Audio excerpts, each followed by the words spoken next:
Want to participate in a Don and Mike Show contest? How about this? You or a member of your household can only win once for 60 days. You must comply with any age limitations for each contest. For complete contest rules, send a self-addressed stamped envelope to the mighty WJFK, P.O. Box 3649, Washington, D.C. 20007. Thank you, and God bless. Oh, I got to push the button. Everybody loves Don and Mike. There we go. Okay. Hi. Hi. Hello. How you doing, Fresno? Hello. There you go. Let's see. Larry King. I'd like to start today before the Groaners with the Larry tape. Now, some of them are very long. I was on and then I was off. Well, it's because of the configuration with the studio mic, which I'm not going to get into. Studio looks great to me. At this moment. On your side, things are fantastic. Yeah, except for being fat. And wearing your shirt that's too small. Look at this shirt. Look at the shirt on me. All of your surroundings are pleasing. Right. Look at it. Look. I see that. It's an XL. You might want to think about double XL. I think I might be. God, I feel like I'm going to burst. I swear to God. I just have to undo this. No, this is just too big. Come on, Will. Yeah. This is just too big. Please. That's better.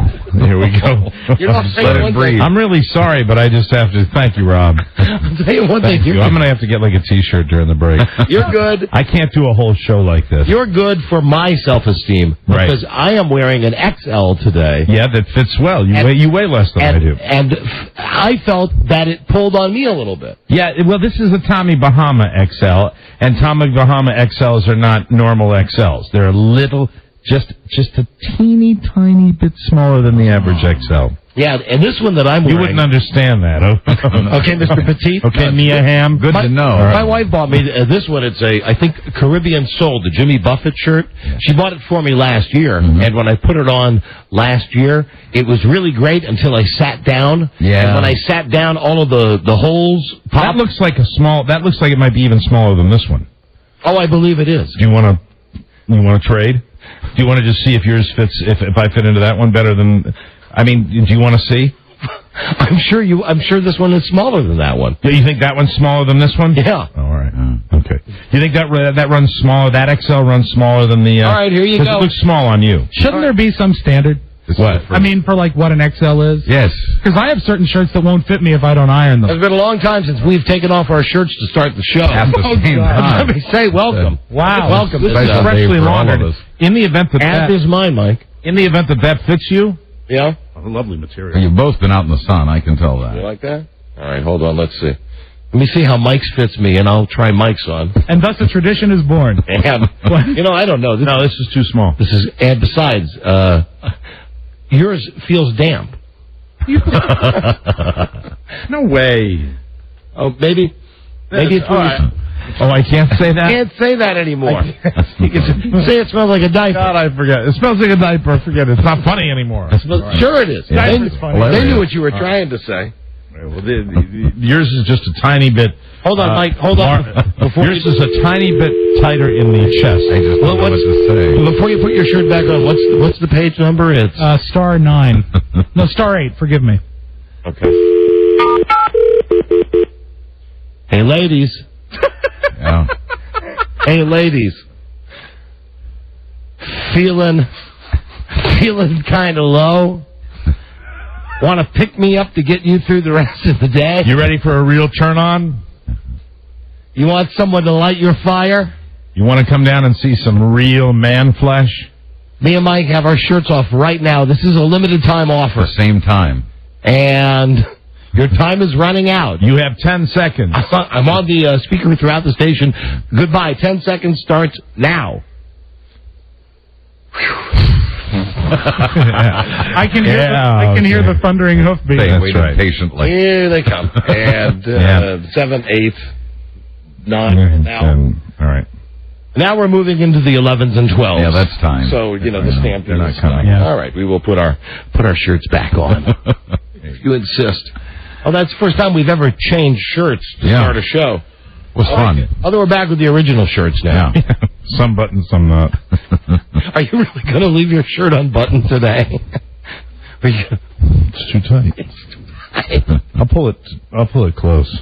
Let me welcome some new stations joining the Ham and Eggs Network today. Yeah, oh, good. And an actual press release of sorts put out by Westwood One on this. Very exciting. So let's see, Fresno, but now keep in mind it's Westwood One. Okay. Oh, you know what? Don't get too Hold on. excited. Before I tell you all this, let me start the show. Mike. Yeah. Mr. Drysdale. Yes, Mr. Shannon. Hello. What Matt Bourne movie opens this week in... What Matt Damon movie? Excuse me. Yes. What Matt Damon movie opens this week in Sweden? The Bjorn identity. That's right. The Bjorn supremacy. You stepped out of character for a moment. Yeah, that'd be the Bjorn supremacy. And I ruined the joke. No, not at all. Hold on now. What's wrong with the machine here? Hold on. Let's see. And let me see. There. Okay. What kind of canned fruit is popular with peeping toms? What kind of canned fruit is popular with peeping toms? Chef Boyardee. That's got me. Okay. Who is Rush Limbaugh's favorite comedic actor? Who is Rush Limbaugh's favorite comedic actor? Bill Ferrell. I know, they're awful. Oh, my God. What aging actress is always in trouble with the law? What aging actress is always in trouble with the law? Felony Griffith. And then one more from the joke service. And we're not paying these guys. Thank God. They still keep sending these groaners to us. When are we getting our checks? It's a legendary day for groaners. Right. What is the most popular diet drink among poor people? What is that, Mr. Shannon? Slumfast. Oh, God. Wow. That's not funny. Hey, now. Right. You can call Don and Mike anytime from anywhere in America. 877-365-3636. They're ready to believe you. Yes, we are. And here we go. Come and... Oh, hold on. Here comes Julia. And there she is. There she is. Hi, Julia. And it's Rob. Based on a true story, he was a neo-Nazi with one true enemy. Himself. A man of faith. A man of hate. Soul torn apart. Viewer discretion advised. You know what's nice? What's nice? All of their brown shirts fit perfectly. Yeah, of course they do. And good afternoon, Mr. and Mrs. Studio! Yeah. And all the ships at sea. Back after a fabulous 48-hour cuddle party. It's Don Geronimo and Mike O'Mara. Yeah. Hello, everybody. And Don and Mike Show, new episode on this Monday. 07-1904. Hi, Don and Mike. Buzz Burbank here. Hi, Buzz. Yep, here we are, a new episode. It's Monday, July 19th, 2004, from anywhere in America. Pleased to be calling 877-365-3636. From Canada, 800-636-1067. Washington, D.C. on WJFK 202-432-1067. Let's take a call from Fresno or so. Hey, we're on in Fresno. Fresno, California. Hello. Donato, Michael, how you guys doing? Hello, my friend. Dude, this new station you guys are on, the freaking blowtorch. I've been up and down the valley already today. I got you guys all the way from Bakersfield, all the way up to Chico now on those three stations. There you go. All right, my friend. But I never heard you guys in FM, and I mean, it's like you guys are sitting right next to me. You sound great. That's great news. That's in Fresno. I'm sorry, in Fresno, it's KRNC 105.9 FM. I don't know how many watts, but it's a blowtorch. It's 5 gazillion. That's great. Thank you for the call, Daniel. No problem. I'm not up on my California geography. Now here's where But we're in the valley. I know that. Cover the valley. Here's where it gets a little hinky. We told you that last week we signed back on in Tampa Bay on 1010 The Buzz. WBZZ. That's working great. Very pleased. Working great, Beav. Now Fresno, this is an FM station. We started there today. Mm-hmm. We start today in Houston on KIKK. Right. However, this is a station that used to run business news. Oh, really? Oh, one of those. Yes. They've picked up 2 shows, our show and Howard's show. Mm-hmm. Here's a shock. There were no contractual agreements with the morning show. However, they cannot get out of the agreement with the financial show they have now until Wednesday, September 29th. Okay. So from now until then, they're going to run the last 2 hours of the show in Houston. After the financial report. Yes, and with the thought... So right now the financial report's on in Houston? That's right, but in 2 hours from now at 4 o'clock Texas time... Then we get into Houston. There you go, and it'll be a 2-hour Gab Fest until September 29th when they've signed the contract to go full-time. Very good. And then there's Austin, Texas. And this is the one. This is the one you'll laugh at. Not the radio station, right? Or the market. No. It's Austin, Texas. KOYT 94.7. Big FM station in Austin, Texas. Yeah. We signed on this station today. Cool. 4 hours ago. They our show's over. You weren't here yet. They ran the show from Friday. Today from 11 to 3. Time machine. And apparently, at least until they figure out what they're going to do with the lineup, that's where they've decided the show is. Well, isn't that good news? The best fit. So let me say to those in Austin who won't be hearing this until tomorrow. Tomorrow at first thing in the morning? 11 o'clock tomorrow morning. 11 o'clock Austin time. You know, God forbid something happens today. Right. Like, God forbid that Al-Qaeda does something today. Right. If you were to turn on the show tomorrow, if a major news event would have happened, you think, who are these dopes? It's the worst day in America, and they're taking their shirts off. Yeah, I mean, it wouldn't be right. So hope they figure it out. So we hope they do. But welcome to all of those stations, of course, on the Ham and Eggs Network. The guy in Houston seems okay. I'll give him till the 29th because he signed the contract. And Tampa, we're happy about. Fresno, we're happy about. Austin, that's kind of backwards. Austin, wait and see what happens. We've been on in Austin before. There's something about Austin. Well, yes, we have. And Mike, not necessarily something bad about Austin. No. I mean, I meant it like something about Mary. Not like. I meant it in an endearing way. Not like Sacramento. And are you ready for this? Rob, I do think I need the bullhorn for this, and seriously, because it's time to put out a call to somebody in Sacramento. And I'm positive the person that I'm talking about here not only is a listener of our show, he is a diehard listener of our show. That was a good effect, Rob. Siren's on. Gotcha. Okay. All right, let's set this thing so I don't screw it up. Okay, it's normally at about 2, and then you're okay. That should be okay. All right, so here's the story. Gambler is thunderstruck from Sacramento. This happened over the weekend. Right. And we're big in Sacramento. 1140 KHTK. We're number 1 rated there.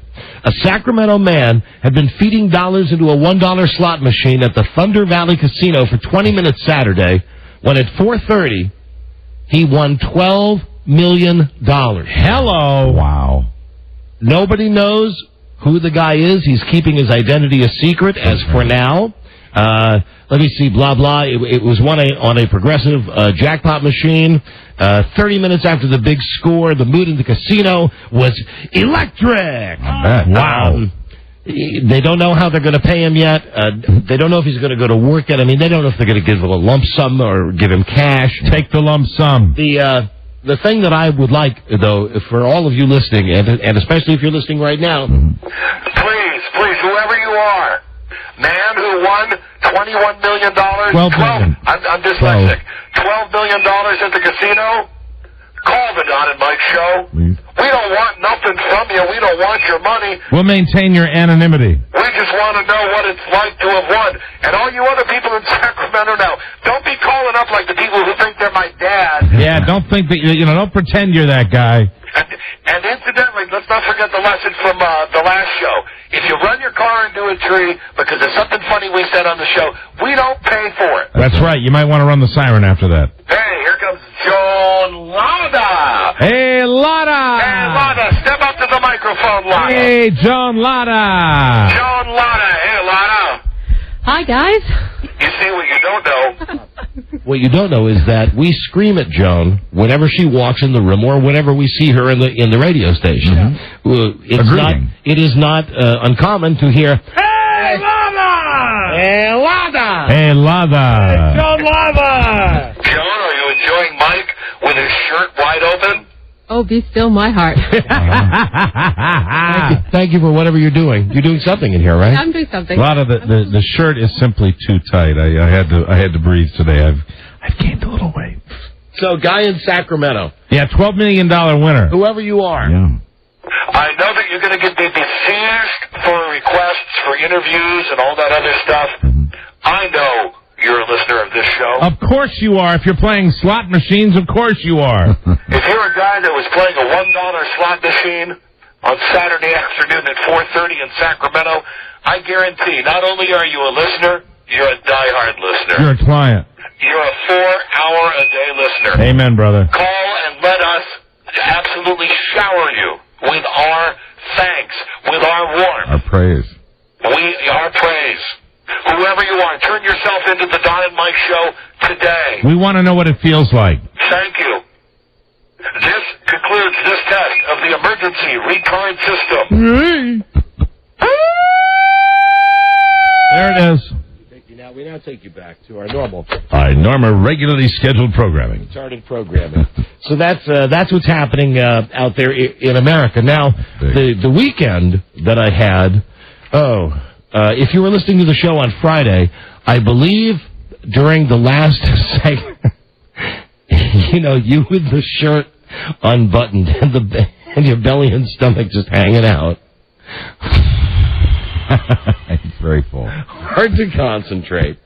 I roasted a turkey yesterday. Did you? I did. How'd that turn out? I ate most of it myself. I spent most of my day yesterday with my mother-in-law. That sounded exciting. Sounds exciting. I'd say I was the winner, Mike. I'd say I was the winner. Sure. Here's what happened on the weekend, starting on Friday, when my family was calling. And now, I love having my family on the show. I think it's a great way to relate to all of you who have family members who drive you crazy. It is. I love the dialogue between my wife and myself and with my kid. You've heard him grow up on the show. Having said that, Friday, they weren't calling me to be on the show. They weren't calling me to participate. They weren't calling to bust my chops. Oh, you don't have to button up. I'm used to it now, Mike. I'm used to it. No, you know what? I feel like Curly. It's not gonna work. You've only buttoned the top 3 buttons. Hold on a second before I get to this. It works fine this way. See. Give me a second. Now it's fine. Standing. When you're standing, but you're not going to be able to do the show. But yours is a little tight when you sit down too, right? Hello? No, it's not. You're sitting up straight. Do I have to be reclining? Yeah, like I do.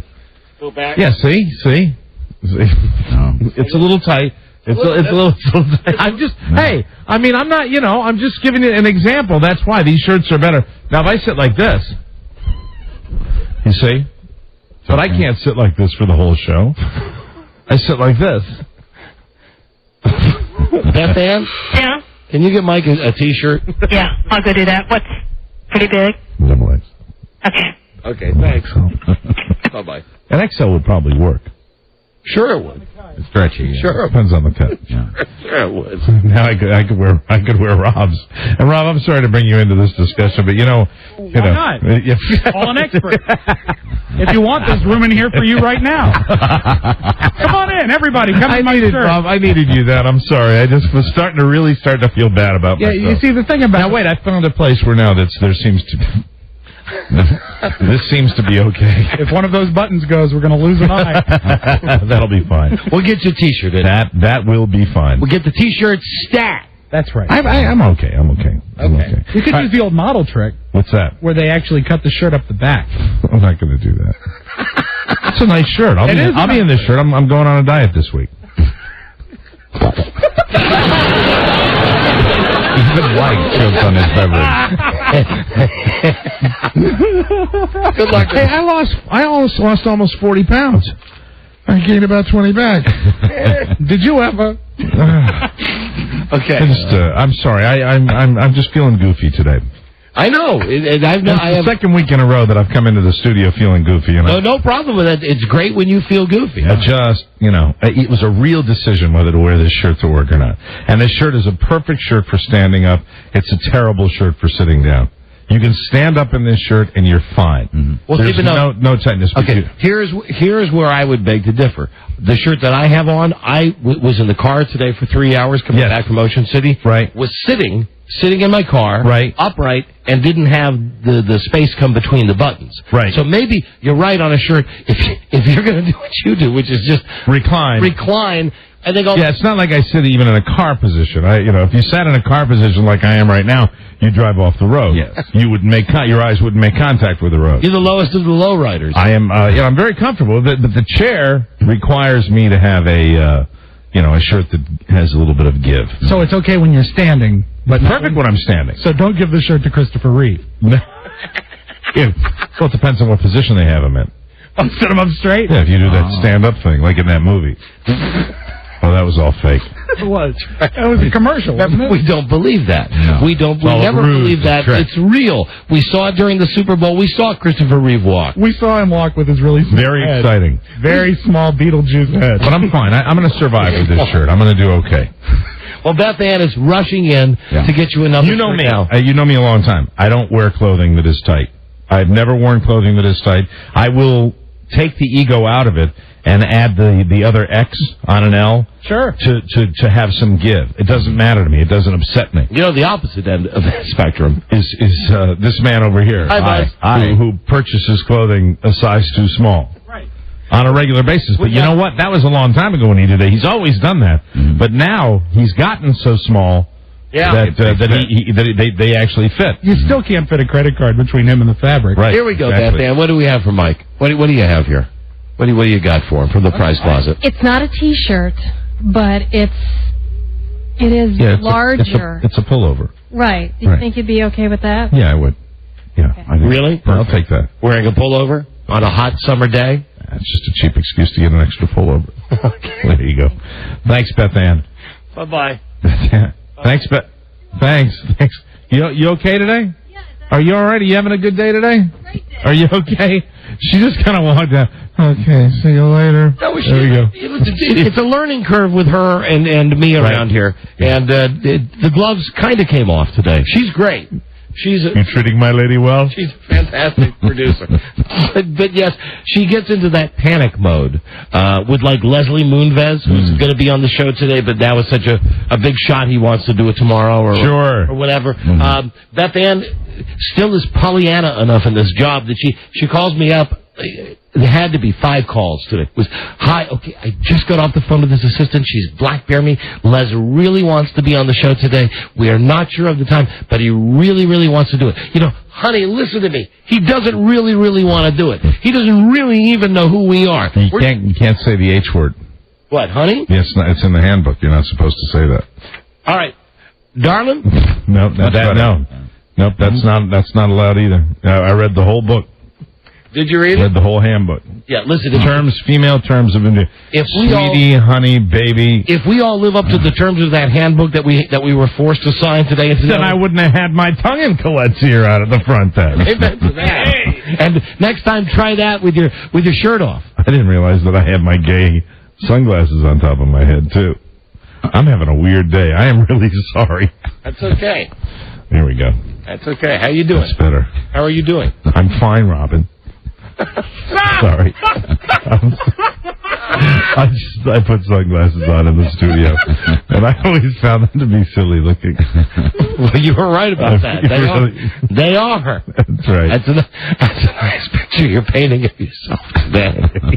Very nice for the listeners at home. I'm just trying to make my way. It's a Monday, and Mondays are goofy. Or for the listeners in the car. That was a dumb thing to say, because, of course, if you're a listener, you're not going to be here. You're going to be somewhere else besides here. In many new markets today, which is very exciting. Would you take off the sunglasses? I really like having them on, though. You take them off. Thank you. Those eyes. Take them off all the way. Don't do that queer thing where you put them halfway up. What's that? Yeah, okay. You ever see people that do that with them? Around their neck? Yes. I've seen all of that. So they do that thing where they just stick the little... a lot of that. The little ear rests behind their ear. The worst thing is usually in the 60-year-old range is a man who puts them on his forehead, particularly when he's complaining about something. That's right. I was in this store. I was in this store about a week ago. Well, when is my reservation going to be ready? I'll stop. I don't know what's wrong with me today. I thank everybody for the help. I mean, between the chair and the pullover, I'm real happy. The pullover. The AOL pullover that you just got. Okay. Would there be anything else? No, I'm fine. I mean, listen. I'm going to do the show. I just wore too small a shirt. And that's because I've gotten fat again. And it's really frustrating me, and I really need to drop some weight. Okay. And I was going to do it today, but I have drop the weight today. I was going to start. And today I was telling my girlfriend I was going to start today, and I have the kids with me today, and so when I'm with the kids, I make food for them. I make a lot of food for them. I make French toast for them. Good. I made them a nice, I roasted a turkey for them yesterday, and I made gravy with that, and I ate, and then I took the leftover turkey, and I put it in the gravy, and I made open-faced turkey sandwiches for my daughter, and then I made a peanut butter and banana sandwich for her too. My daughter is rail thin. She eats healthily, and she's very athletic. So what's the problem with that? I eat what she doesn't eat. Like, she ate a third of the food that I gave her, and I ate the other 2/3. Did you fry the peanut butter and banana sandwich? No, I did not. Like Elvis? No, they don't like it like that. They like it just with peanut butter and bananas on the bread. It's good. And then I ate do you know at Safeway the trail mix that you get that comes in it looks almost like a cookie jar. It looks almost like it almost looks like a flour container that you would have. Plastic thing? Big plastic square jug. I've seen that, yes. Yeah, and I have no idea how much of that I've eaten because the Safeway brand has more M&Ms in it, and it's the best. And so I've eaten most of that. And then I had a couple of scoops, not scoops, but a couple of spoonfuls of Edie's Grand Light French Silk. That's my daughter's favorite ice cream. Good ice cream. I feel seriously as big as a house today. I also ate a 15-pound bag of sugar. No, I'm kidding. That's a joke. I'm doing fine. But it's time. I'm also, I'm just not healthy. I'm drinking, I'm smoking. This health bulletin just arrived when? You know when I had that whole thing with my cardiologist when I was allergic to iodine? Yeah. Since they didn't get the results, they didn't find out. I don't know. I looked at it as kind of like I didn't get the bad news. No, you never went in and followed up. You never went in and had your stress test. They never called me back. Their fault. It is their fault. Okay. I canceled the stress test because I didn't want to deal with that iodine crap again. Sure. Mike. I should have said enough after the third ham. No, Rob, that's yours. It's not me. Now, come on, listen. No, but I'm going to start exercising. Yeah, and you know what irritated me? My housekeeper, the lady that comes in once a week and cleans my house. Consuelo, yes? She came. No, she's as American as they come. And I like saying the name because it used to be dirty. No, she's so American that she left a note that said, my husband would be interested if you'd like to sell your gym equipment. Now, that offends me. It's because I have clothes hanging on it. Is that the reason? For her to presume. That was a presumption. Yeah. Well, fire her. I don't think she has any idea how much I got pissed off at that. Fire her. That's out of line. Fire her. Would you be interested, since you never use it, Fatso? Would you be interested in selling that? Would you? At a nice cheap rate? I was just annoyed. I'm sorry. That's okay. I had me a weekend. I know you have weekendy stuff. I have weekendy stuff all the time. Don't worry. You know how occasionally you need to come in here and let it out? Yeah, I know. Go ahead. I know, and you had your kids at an amusement park this weekend. Hershey Park, an amusement park, a fine amusement park with, they do a very nice job. It's very clean.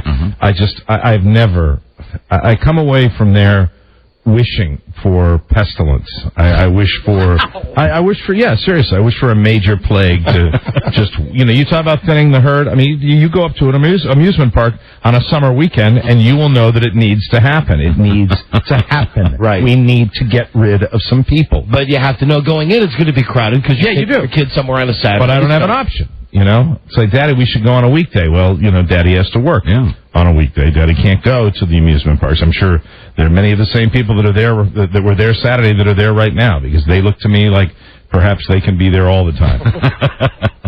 Were they thin? Oh, they were a variety of sizes. The interesting thing, as the day went on, the larger people, including the wheelchair-bound people that were in wheelchairs because of their weight. Wheelchair fat, not wheelchair sick. They might very well have some sort of malady, but the fact is that they were obese and in wheelchairs. Mm-hmm. And they were massive. They were enormous. And, excuse me, that's the turkey that came up. Yeah. We'll come back on you. Wow. Wow. That is turkey gravy. Anyway, that's it. I had a bit of weekend and ate a little badly and, feeling very big. And you have to hit that wall. You have to hit that moment where you say to yourself, you're going to start again. You're going to get back. How long? You've been back on the stick for a month or so? You've been really doing the work, baby stepping? For a long time. I had a slight little thing when I had my medical problem. And then you hopped right back on? Yeah. Right. And you're still doing it? Remember what I was eating the other day? Every day. What were you eating? When you were eating one of your little protein bars or whatever the hell that shake you drink? Yeah, what were you eating? I was eating a steak and cheese with French fries. That's when I get to the point where I'm eating so badly that I stop. And I'm not going to go back on that protein thing. I'm going to go back on a modified, a lot of fish, a lot of chicken, a lot of lettuce. I'm for you. He just gave me the phony eye roll thumbs up. That's what I just got, a phony eye roll thumbs up. I just saw the thumbs up. It was just like that thumbs up. I'm going to do that. Good. I hope you do. It's worked out for me. I feel better about myself since I lost all that weight. Mm-hmm. Even though I'm still fat, I'm not as fat as I used to be. No, I need 10 pounds right now to melt off me to just get back into that, comfortable XL range. Do one of those crazy ass fasts. I might do the thing that Heffy does. Yes, my wife did that thing. Heffy's got the cleanser. The cleanser, the body cleanser thing with lemon juice. It's a jug with lemon juice and maple juice and taste and molasses. Heffy? I like calling him Heffy. Tastes awful, but it works for him. Heffy, if you're listening, make me up a big jug of that, and I'll drink that for the next 24 hours. Really? Yeah. You stick to it? You know who else takes a long time. You know who's really big into that? Joe? No, hold on. I'm going to have to call her at work. Yeah, I know Frida's done that. Yes. Something like The line is busy. Oh, how could that be? Frida's on that thing? Oh, she's done that pepper, Available. lemon juice. If I'm not mistaken, I think you're only supposed to drink it afternoon. You can have like a sensible breakfast and a sensible lunch. Listen, I saw my wife do this. There's no way you can do this. Would a sensible breakfast? There's no way I could do this. Would the words Grand Slam be involved in the... Or open face. Hold on a second there. Hold on, please. Please to be holding. Hello, is this Samantha? Hello? Oh, dear. Oh, crap. Did we get disconnected? Yeah, hold on. I didn't know she did that. Why is your wife dieting? Your wife weighs 8 pounds. She's going through a midlife crisis, Mike. She's 50. She's almost 50. She'll be 50. She wants to look good for Matt Rogers. This is Mike. I was just calling for Frida. Is she around? Thank you. And new listeners know this. Ooh, there's a big secret out of the bag. Mm-hmm. My real name is... Michael Source. Right. But, you know me as Donnie. And spell it with an I if you're in Fresno. D-O-N-I. D-O-N-I. So now we'll get... my wife... who was... She's not going to lecture me, is she? No, listen, I'm going to tell you, this is going to be... If you allow her to do this will be the worst 24 hours of your life, if you could do it for 24 hours. This is the cleansing? Yep. She's done it twice. Makes me sick to look at the stuff that Can you have a cocktail during this? I think she's on another call. Is this, will she know what this is regarding? It's regarding Mike O'Mara and his health, and he wants to go on her fast.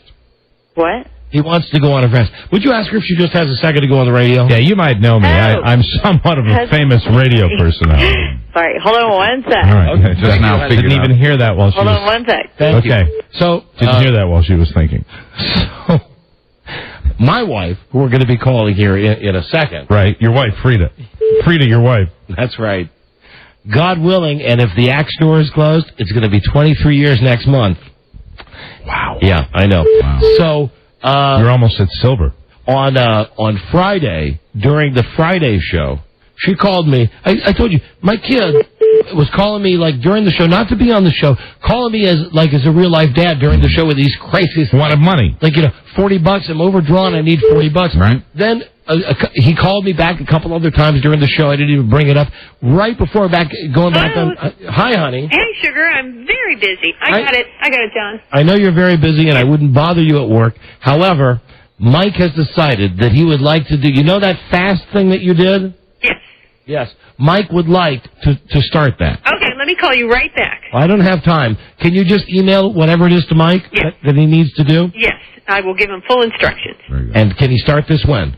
He can start it, He started next week. Okay, next week. Okay, bye. All right, but well, look, there she is, busy. Next week in September. Busy. She's very busy. She's very busy. Sounds like she's closing a deal. I thought we could get some insight there, because for 2 weeks I saw her do this, and it really looks putrid. And I've seen Hefe walking around drinking. Same stuff? Looks like he's just given a sample. Yeah, it really does. I mean, it's the most sample-looking thing I've ever seen. Mm-hmm. But if you can stick with it for a week, something like 7 days, it's supposed to cleanse you or, to detoxify you. Master Cleanser. There you go. Hot Master Cleanser, one of the biggest health drinks anywhere. Some of the biggest Hollywood stars. Yeah, all right. How does Paris Hilton keep her stick-thin figure? Yeah. Oh. Imagine your name there. How does Mike O'Mara keep his stick figure? Robin Quivers, Howard Stern's famed sidekick, swears by Master Cleanser. Yes, sir. Any other celebrities they have in here? Is that how you're going to decide? Yes, Paris Hilton and Robin Quivers are doing it. I thought it was enough that Hefe was doing it. No, Hefe is the one. Well, Hefe, how is Hefe doing on that? Hefe still appears to be somewhat round to me. He has a rare blood disorder. Are you serious? No, I'm not serious. You see, I didn't know it was, fine. I didn't know it was a fat. Whoa, I'm in. Why? Fine. This will help purify the liver. Hello. That means I can't drink. No drinking. Yeah. When I can't saw do that. Hefe I can't do that. I can't not drink. I thought it was like a folk cue. Now we're into a whole new area that I didn't know we were allowed to talk about. What, the liver? My liver problem? Yeah. Yeah, my liver was inflamed. Ouch. After much drinking. What did the doctor tell you? The doctor said I had an inflamed liver. And what else? And it said if you have 5 beers a night, cut down to 3. And I don't have 5 beers or 3 beers a night. I have, 100 beers twice a week. That's much better. That's kind of what I do. So then cut down to 60. Hey, you're nobody. Now you're nobody to talk. You're right. Absolutely. When you're done with that, pass that over. Okay. I might try this stuff. The fasting? Yeah. Okay. Would there be anything else before we take a break? I'm sorry. I didn't mean to monopolize the opening break. Don't be sorry. God knows I monopolize it every day. Help yourself. It's this tight shirt that got me motivated. And I'm just taking the deep breaths because the shirt is like that. And I'm going to maybe try this. So you're motivated to do what? It says fasting for 1 or 2 days a month. And this drink can be very cleansing and rejuvenating. Who can't do 1 day or 2 days a month? Mike O'Mara. Thank you. I plan on doing it. 2 tablespoons of lemon and lime juice. Yes. 2 tablespoons of pure grade B maple syrup. Right. 1/10 a teaspoon of cayenne pepper. Right. And 12 ounces of purified water, very warm. Hold on, Mike. Here's a call for you. All right. Oh, here's Hefe. Hey, Alex, what's happening? What's up, bro? Hey, listen, can you... I've talked to Hefe about this before. As the kids say, can you hook Mike up with the ingredients if we reimburse you? I will hook a brother up. In fact, I'm on my way in now, and I will stop by the local grocery store. And I can start it when you get here. And Hey, hold on, the hotline's ringing. Hold on a second. I can just conference you. Hello? Hi, my darling. Are you all set? Yeah, hold on. I got Hefe on the other line. Hold on. You can both be on at the same time. Okay. Hefe's going to pick up that fasting stuff that you were on because, well, it's been an interesting... I got money, Hefe, so just bring it in. It's been an interesting 40 minutes. How did you tell him what to get? Did you know? Well, Alex?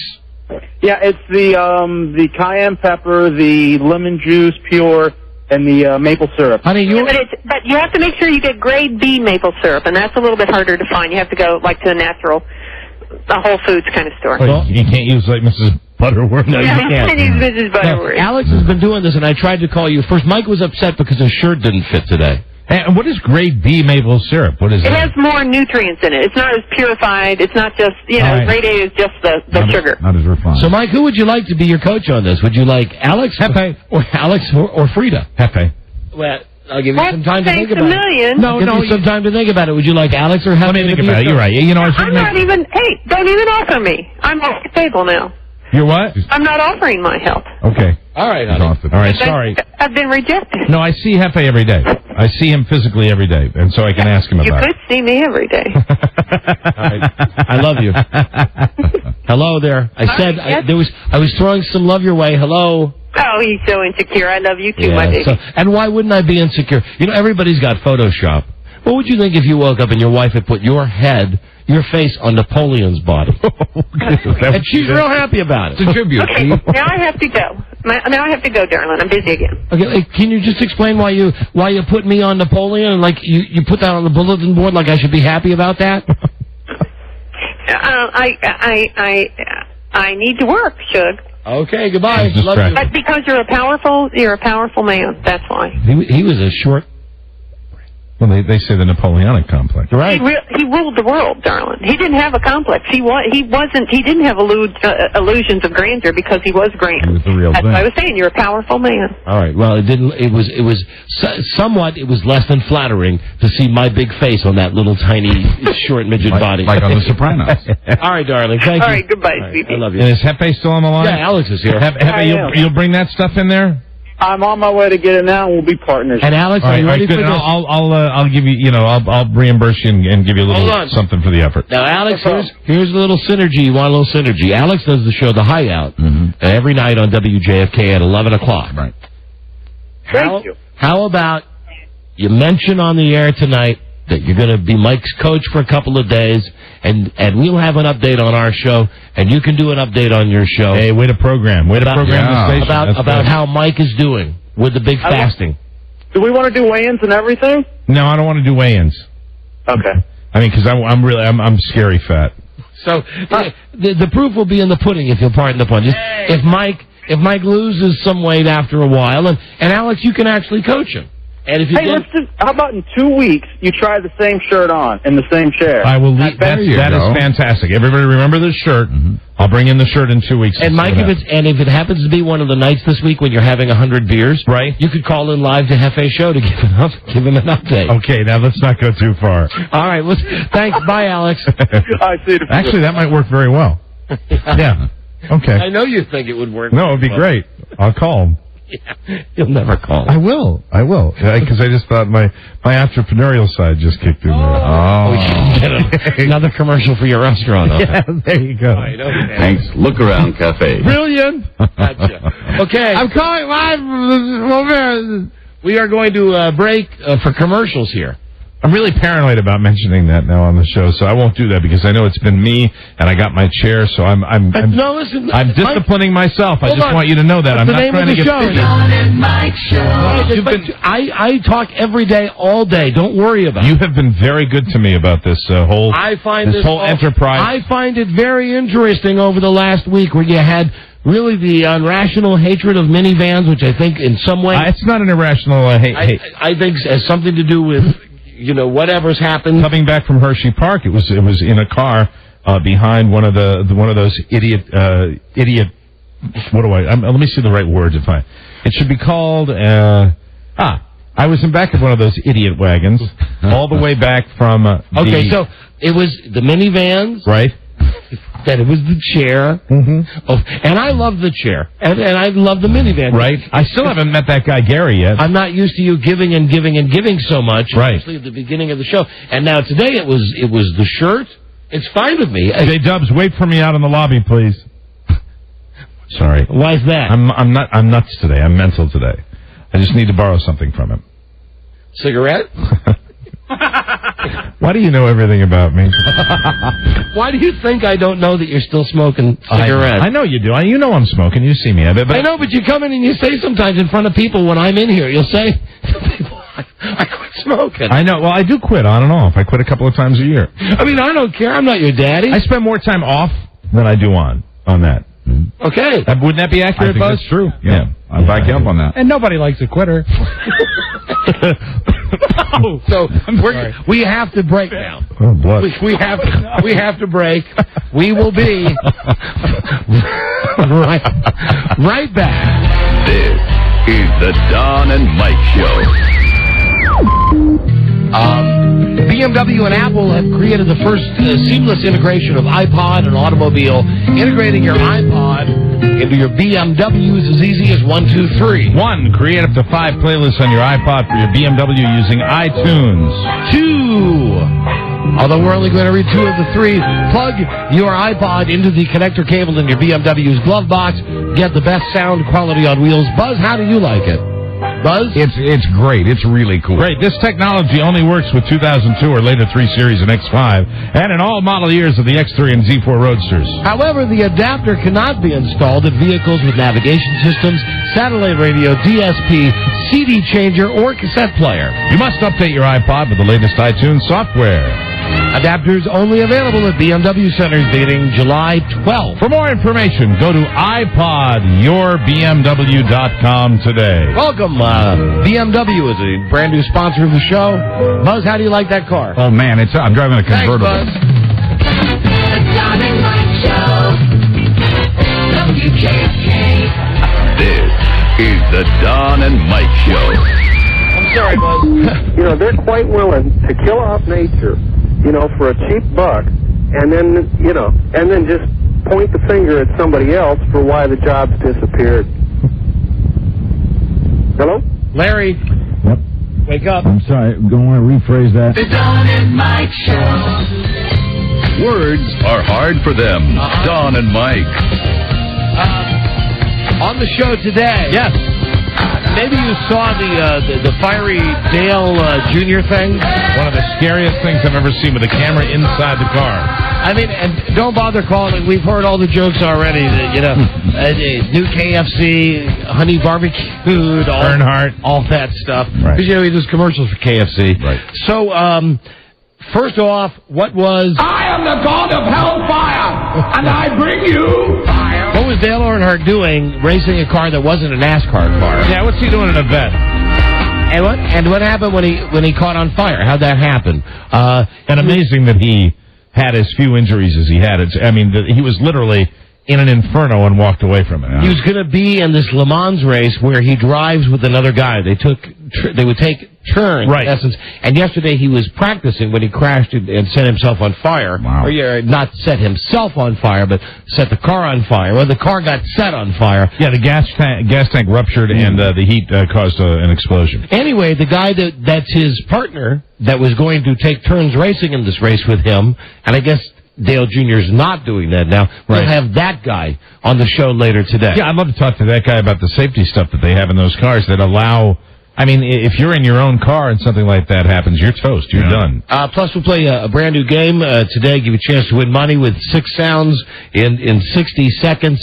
Before I even get to the weekend stuff here, Mike, we have an update, and this update was not planned based on what you said in the first break. Okay. This is a guy. Now, I don't even remember this dude's name, but we had him on the show a couple of months ago. He's this guy that weighs something like, what do you weigh, 700, 800 pounds? I think 800 pounds. And he was going to lose a bunch of weight in a year. Right. And I was going to pay him, I made the offer to pay him $10 a pound. Right. And we said we'd check in from time to time, and today's the time that we had pre-selected to check in with him. Very good. And here he is. Hello? Hello. What's your name again, sir? Larry Cooper. Larry? Larry Cooper, yeah. So, Larry, what happened? Just call me Conceited. Pardon me, Larry? Just call me Conceited. Everybody call me Conceited. All right, Conceited. All right, Conceited.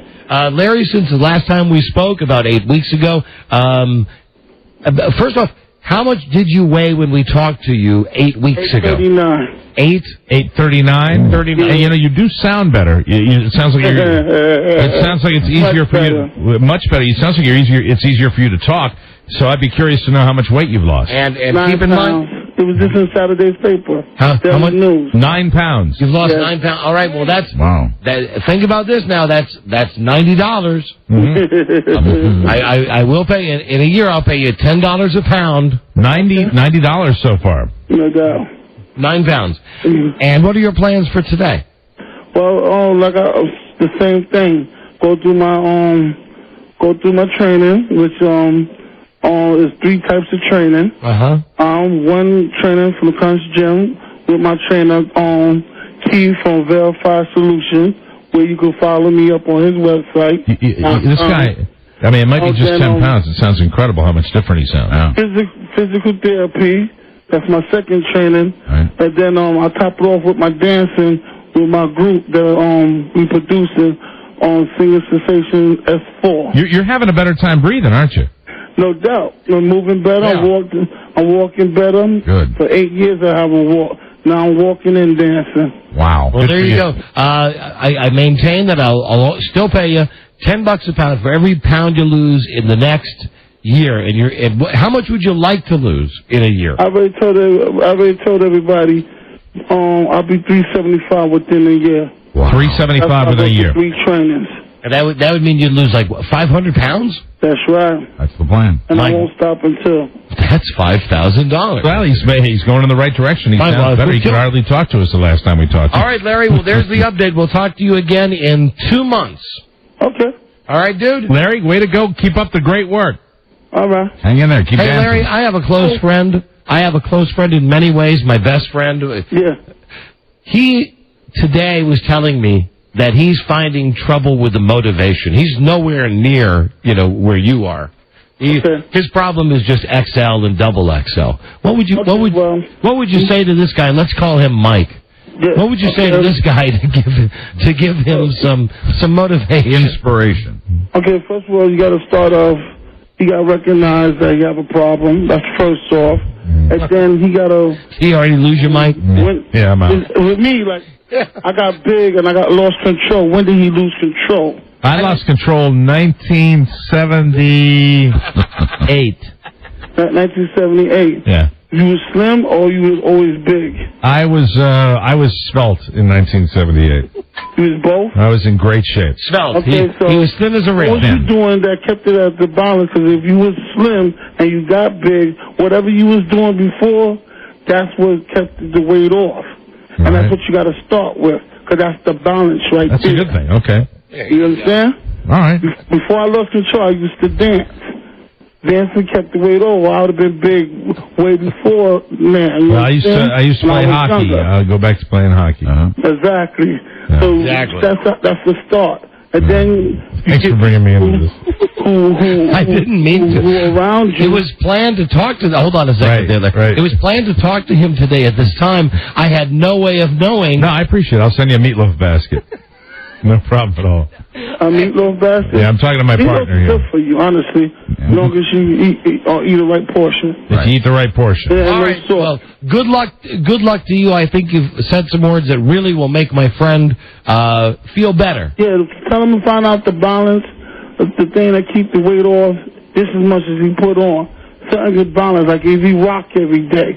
Just a little bit of movement, 10 minutes a day, walking in place every day for like 8 minutes, 10 minutes, that's the start. And then gradually he gets into the motivation. The little movement. You know what I'm saying? But the little goes a long way. What would you say? Understand? And tell him to try to find somebody in the same situation. Yeah. It goes by quicker when you got somebody there. Yeah, we'll tell him. Talking about the problem. All right. It'd be nice. This guy is a real people person. I bet he would want to talk to you privately. Anytime. You can call me or you can go to verify.com or kingpinconceit.com. Yeah, all right. Coming soon.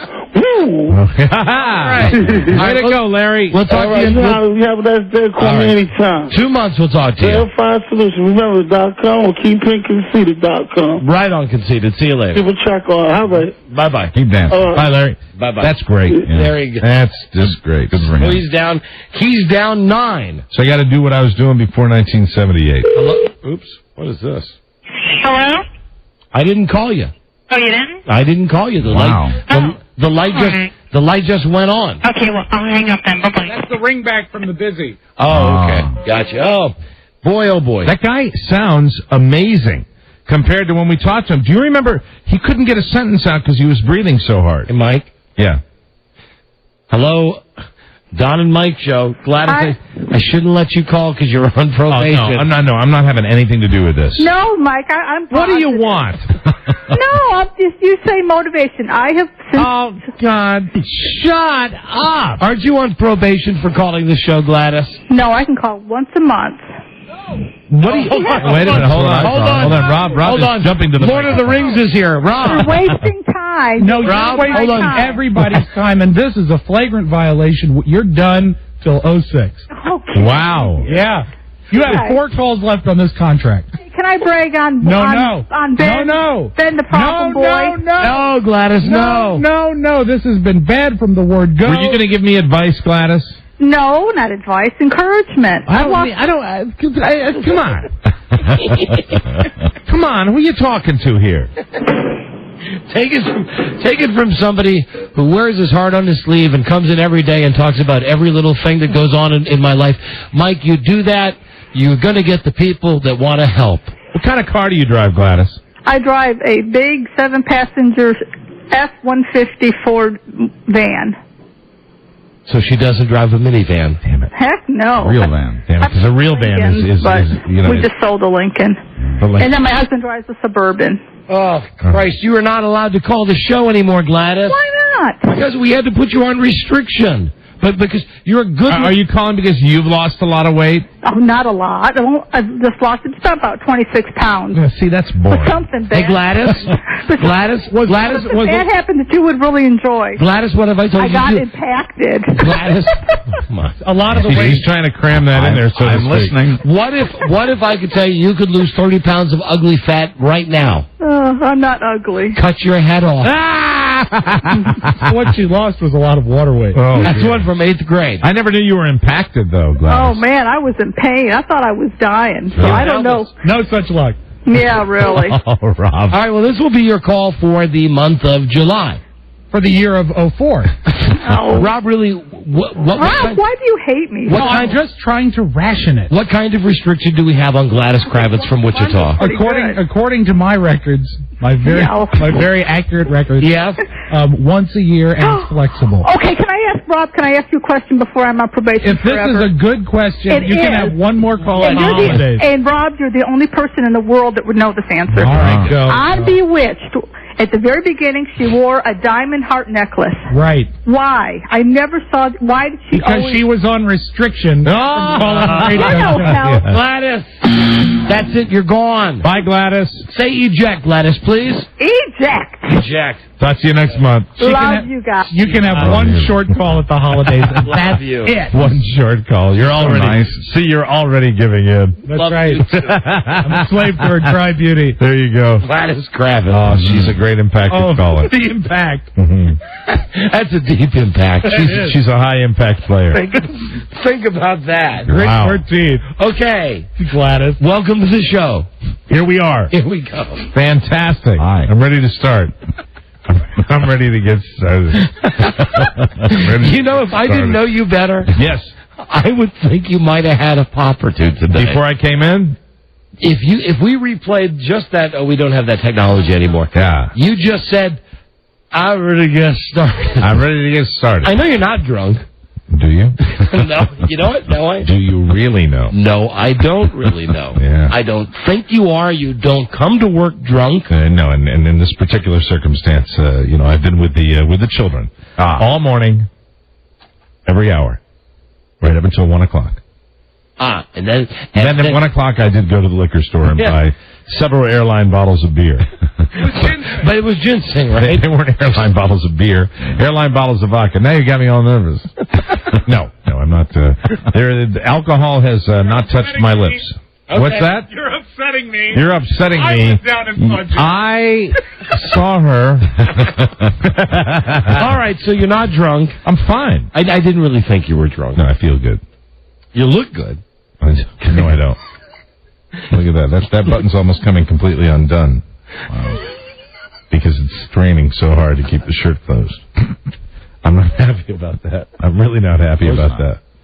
Maybe I'll slip into this, wintertime pullover and see if that'll help. Hey. That'll be fine. No, I'm fine, and I'm gonna take Hefe stuff because I'd like to fast 1 or 2 days a week. Good. Cleanse my body. Mm-hmm. Good. Because even when I'm on a protein diet, I think that's all the more reason why you should, fast a little bit. You want to talk to any more of these idiots that all say they can help you lose weight? Well, I mean, everybody can. I know how to lose weight. You know that. If Hello? you've lost weight successfully, you know how to lose weight. Doug? What a duty, Mike. It's your buddy the Greaseman. How are you? Doug calling. I understand that you want to become a bold and boasty man. All right, get out of here. Well, Mike, here's my Go away. You know what's bad about the protein diet? What's that? Is it really impacts your lifestyle. Has a bad impact. It does. Boy, so she's impacted and She was dry. impacted. She was impacted and was and still is dry. Yo, hideous dry. What a mess that is. She is. She's a hideous person in a lot of ways. So we will. Long way since she was in the service. Oh, that's right. She was the gobbler. She was the double G. That's right, at Fort Potter. Right. Gladys Cobbler, the blank. The something gobbler. Gobbler. Gobble gobble. Hello, Mike. Mike, Don and Mike show. Hello. Hello? Yeah, you're on the air. Okay. Hey, Don, I want to talk to Mike. I went on a fast. I weighed 295. This is 1985. Went from 295 to 175 in 98 days. And I was 41 years old. The key is you got to take liquid potassium. Do you care about any of this, Mike? Be serious about it. You care about this? Yeah, I do. I'm listening to this guy. You can't. Your doctor you don't listen to. I went to a medical doctor. No, I'm talking to Mike. Now, I want to hear how he lost. That's dramatic weight loss. I did it. It was either that or die. I mean, and I did a lot. How much did you weigh? I weighed 295. I went from 295 to 175 in 98 days, 1985. And I've had to recreate it several other times because I see a lot of me in you. I do everything to excess. What do you eat to lose that kind of weight? Well, I went on a liquid. It was medically supervised here in Sacramento. I went on a liquid. Oh, I'm out. I'm telling you the truth. You can laugh all you want. But No. Do I sound like I'm laughing? No. Rob laughed. Rob laughed only because when you said you were from Sacramento, I know you that. lose any credibility with Mike. Well, that's sad. And look, what is this? What the hell is this, Dr. Phil? Mike, I told you. Shut up. I told you. The second time I've said shut up today. You open the door a little bit. You do your own thing quietly. You let everybody come in. Get that weight off slowly. That's the best way to do it. No, I'm for this, though. I mean, I'm for you being you on the show. Well, I was successful the last time around, and I still haven't gained the weight back that I lost originally. And, but I'm about halfway there, and I want to get back on the track. Okay, well, good. Whatever makes it happen. You know what? What did Alex say? In 2 weeks, the see how the shirt fits. That's a wonderful first goal. Very encouraging. And if I'm back down to that, then it's right off to IHOP. We'll do it all over again. Yes, I enjoy yo-yos. Okay. What are you? I like the yo-yo diet syndrome. Up, down. Up, down. Oh, up, down. I thought yo-yos was supposed to be some kind of a special pancake deal at IHOP. No, the yo-yo pancake. Yo-yo pancake. No, not at all. Okay, a break here, please, and we'll be right back. This is the Don and Mike Show. WJFK. Westbound toll road near Route 7, an accident moved out of the roadway. Wilson Bridge delays begin near the interchange of Telegraph Road. We're brought to you by Giant. Nothing tastes better than locally grown produce, so stop by the roadside stand inside your Giant today. It's the cream of the local crop, and it's only a Giant. I'm Les Redstone for the Don and Mike Show, WJFK. Do not drink any alcoholic beverages. Do not eat butter, margarine, oils, lard, or fat of any kind. Do not eat fried foods. Do not eat bread. Do not eat bananas, grapes, watermelon, or any fruits other than grapefruit or cantaloupe. Bananas. Do not eat spaghetti or macaroni of any kind. Do not eat pizza. Do not eat popcorn, potato chips, or pretzels. Do not eat puddings or custards. Okay. Do not eat ice cream, frozen custard, or frozen yogurt. Do not eat cookies, pies, cakes, pancakes, waffles, or any baked goods. Shut up! The Don and Mike Show. You can call Don and Mike anytime from anywhere in America. 877-365-3636. They're ready to believe you. This is for you, Mike.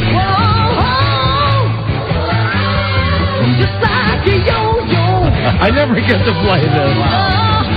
Baggy Osmond Brothers. Uh-oh. Sounds like somebody's got a case of the Mondays. Trying desperately to give the human spirit some credit. Don Geronimo and Michael Mara. Hey, is that Hefe a good guy or what? Yeah. I mean, he came right in here with that concoction. Bought all the stuff from Mike. The stuff made me my first concoction. And, are you officially on this fast I'm now? going to go for 24 hours and see how I feel after that. Have you tasted it? Yeah, it's fine. It's fine. A little hot because it's got cayenne pepper in it, but other than that, it tastes great. So between now and the beginning of the show tomorrow... I will not be eating. I'll be drinking this stuff. All right, let us know. I will. Let us know. I told you my wife did it, and, she's skinny as a rail to begin with. She could afford to put some weight on, but she's into that whole make herself feel better inside to get the toxins out of her crap. It's exactly the type of thing you do when you're in my situation where you want to jumpstart something, you want to get it on in. It's an excuse to get going, and that's what I was looking for, and I got it, so I'm very happy. Cool. Okay, good. And let us know tomorrow. Okay. Damn. What? My shirt's tight. That'll change. By tomorrow, I'll bet. Why don't you just unbutton? No, I'm fine. Go ahead. Unbutton. I'm used to seeing it by now. That's better. See, now you've got the top 3 done, and just the 4th one down unbuttoned. I just had my first sip of this concoction. Yes? I sure am hungry. No, I'm kidding. I'm kidding, of course. I'll be fine. God, don't isolate this. Would you like to do another button? No, thank you. No, I'm very comfortable. In fact, I'm going to redo this one. Okay. Whatever makes you happy. There you go. I'll be fine. Whatever makes you happy. I might stand up a little later on. Why is that? Just to feel better. It's a stand-up shirt. Buzz was talking about the fact that he used to pick his shirts based on the functions that he was going to. If he knew he was going to be standing, he would wear a certain kind of shirt. Right. If he knew he was going to be sitting, he wouldn't wear a certain kind of shirt. Because it would pucker like we were talking about. Just thought I'd share that. Yeah. Just a little tip, I got you. Yeah. I got you. Where I can. Yeah. Have you ever had that situation where you'd wear a certain shirt because you knew you were going to be standing? No. Mm-hmm. I'm sorry, I'm not trying to be difficult. It was more a case of not wearing that particular shirt if I knew I was going to be sitting, because I didn't want to be uncomfortable like we were discussing. Exactly. Yeah. Okay. See, I wear a shirt that I can stand or sit in. This is the first time I've had this dilemma, But I understand. I shouldn't have left the house. And it's been a dilemma. It's been a big dilemma. It's been our... But look at really, co-workers and friends, look what they do for you. Isn't that nice? He's a nice guy, really. He didn't need to do that. Alex Hefe, yeah. He is. And, go right ahead with that. Now, are you going to drink that unlimited? I don't know. I'm going to ask him during the break. He's my coach, and I'm going to ask him about the deal. What is? So I see you chugging some of it right now. I'm not really chugging it. I'm just taking a sip of it, and it really tastes. I mean, somebody said it's an acquired taste. It's not for me. I actually enjoy it. Not bad. The only thing we didn't get the grade B syrup. We got the grade A. Ooh. What does that mean? It means probably a little more sugary than it should be. Gotcha. But we'll see what happens. Well, if you're happy, we'll check back in tomorrow. I'm very happy. We'll see how you're doing. What? I'm very happy. Why are you looking at me in that tone of voice? I'm just kidding you. I know you are. No, I'm very, very, very, very happy. Good. Yeah, I am. Happier than you know. Tell me why. Huh? How could you be happier than I know? No, I'm happy. I'm very happy. Okay. I'm just, I'm glad that I've got so many people that are, friendly and looking out for me and helping. And, I don't like the phone calls. I like this kind of stuff. Yeah. I like somebody who doesn't say anything. Like Hefe comes in here and he's just all about getting me the stuff and pouring it in there and going, here, I'll show you how to make it. And then he splits. It's like no lecture, no whatever. He talks about the golden boy. He just, okay, you're right. But aren't you the same way a little bit? The golden boy is in the spotlight, and that's just where he likes it. I mean, if somebody's going to, offer advice, isn't it nice when they say, here, try this, and he puts it in my hand practically. That's great. Can't beat it. Ain't that something, huh? Can the golden boy shine again? And it tastes great in this chair. The golden boy. It really does. It tastes great in this chair. I'm very content. Okay, I'm glad to hear that. You don't appear content, which is why I'm not moving on. Now you look like you're burping something up. Yeah, burping a little bit. You're burping up what? Some of this stuff that you're drinking? I think this stuff gets in your system and makes a difference. I think it stimulates stuff and toxins. How long have you been drinking it now? 8 minutes? 8 minutes. 8 wow. minutes. I feel fantastic. I think I've lost some weight. Wait. I think I really am. Golden boy is looking to show he's still the best. Yep. I feel really excited. With the golden boy standing by on the sidelines. Yeah, that's exactly what it is, Rob. What? I'm partially, Really? I got a partial here. Oh, yeah, the stuff's fantastic. Mike, would Say that cayenne pepper goes right to one part of the body. would you be willing to talk to a nutritionist? I will be willing to talk to a nutritionist. If I tell you it says on the screen, hot female nutritionist? Yeah. Okay. But you know what it is? It's hot, and then there's female nutritionist, because the stuff is hot. That's what it's called. Well, no. Says on the screen, female nutritionist, hot, meaning hot like she's hot to look at. All right. Okay, I'll talk to her. Okay. Hello? Hello? You got me so bad that time. I was so relaxed, you got me completely hooked on it. Guys. Hi, Tom. Hi, guys. Is this the hot female nutritionist? No, it's not. Yeah. Charlie? Charlie? They whittled off the game yesterday against the Yankees, so I'm not ready to give up that bet yet. Yeah. Oh, we're back to the Tom bet. Okay. Yeah. We got you. Tom, was there anything at all, or? This weekend ago, this last weekend, I went over to Eastern High School to see the DC Demons play. It's bad Monday for him. Dang on. Tom, how tall are you? How much do you weigh? I'm 5'6". Uh-huh. I weigh 215. I've lost weight. Oh, you've lost weight. Good Yes, bud. Yes, How did you lose your weight, Tom? What? How did you lose your weight, Tom? Salad and shrimp. Mm-hmm. What kind of shrimp? Can you spell shrimp? SMARP. Smart. Right. You know, Perfect. that's how Wayne Newton lost his weight. Yeah, eating smart. Smart. All right, Tom, we got to go. Hey, Bob. Hi, Tom. Bye, Tommy. When am I going to come in? After the baseball season, after either the Red Sox or the Yankees win the AL East. Tom, roar like a monster. Congratulations on the weight loss. Now be the robot. Robot. Where's Charlie? He's not here. Bye. He is. Bye, Tom. Bye, Tom. He's gone. He hangs up. He's out. Tom Gavin, ladies and gentlemen. Eject. Everyone really should go see his new movie, Me Robot. Me Robot. I finally saw Fahrenheit 9/11 over the weekend. Yeah, and your thoughts? I'll tell you in a minute. All right. Boy, look how we're so late now. Where'd the time go? I don't have time to talk about half, which is just as well, because mine's the same old crap every time. Just, This is special. Just my family's driving me crazy. My wife has her la problems. I went to a movie, and yesterday when I thought I would have a day by myself, it ended up being better than a day by myself. Right. It was just a day with me and my mother-in-law. No man could be happier. So I don't know. There it is, very briefly for you. That's it. That's my weekend. She called during the show Friday. Mm-hmm. She called at 6:40 p.m. on Friday. During the last break before Buzz's final segment of the news, right. She called and said, the car is broken. And I said, okay. She said, it won't go, it won't move. Mm-hmm. I said, and what do you want me to do about it? She said, well, I want you to do something about it. And I said, I'm doing the show. I'll call you in 10 minutes. So I hang up the phone, and then I think a second later, and I call back, and I go, what's wrong with the car? Now, here's the tip from me to any married guy out there, even if you're not married. You're just like Mike, you're dating somebody. Mm-hmm. Listen, here's the thing. I never said the right thing. The right thing that I should have said, and she told me this repeatedly later, was, are you okay, darling?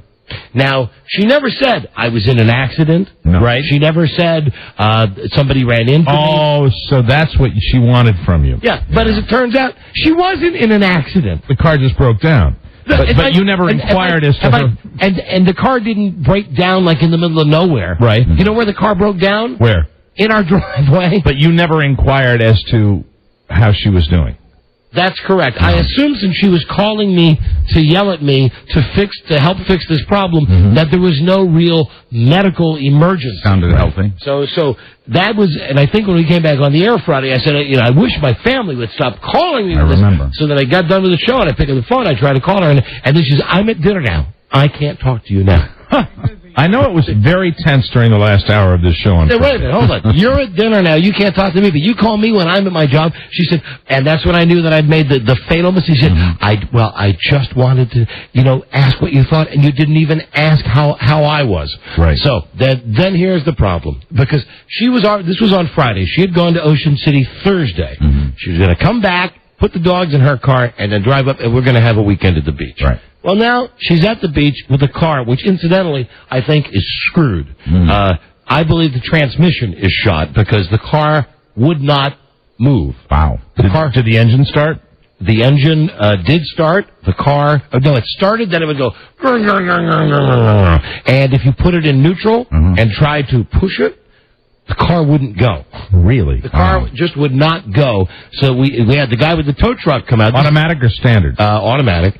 Up in Ocean City, what they had to do was come with this gigantic, big-ass flatbed, and they at first just tried to pull it out. But I noticed as they were doing this, they're like pulling half the tread off the tire. Oh, no. Because the car wheels wouldn't turn. Yeah, the car is absolutely just standing there. It's like locked. It's going. I said, guys, what are you doing? They said, okay. They lowered it back down. They went in and got these first. They got a big hydraulic lift, and they elevated the front part of the car. Right. And then underneath, they put two little dollies for like under the wheels, and then they did the same with the back. They elevated the back, put two little other dollies underneath the wheels, then very carefully rolled it out. So the car really didn't move at all? Yeah, not at all. And they were explaining to me, this is what they do, like, if somebody parks you in and you need to have a car moved and there's no real way that you could move it without... Oh, you can lift it up and put it on the 4 dollies. Yeah, right. And in this case, they were very small dollies. They were little, tiny ones. They would just lift the car up maybe 6 inches, slide these 4 little dollies under the wheels, and then roll it back out.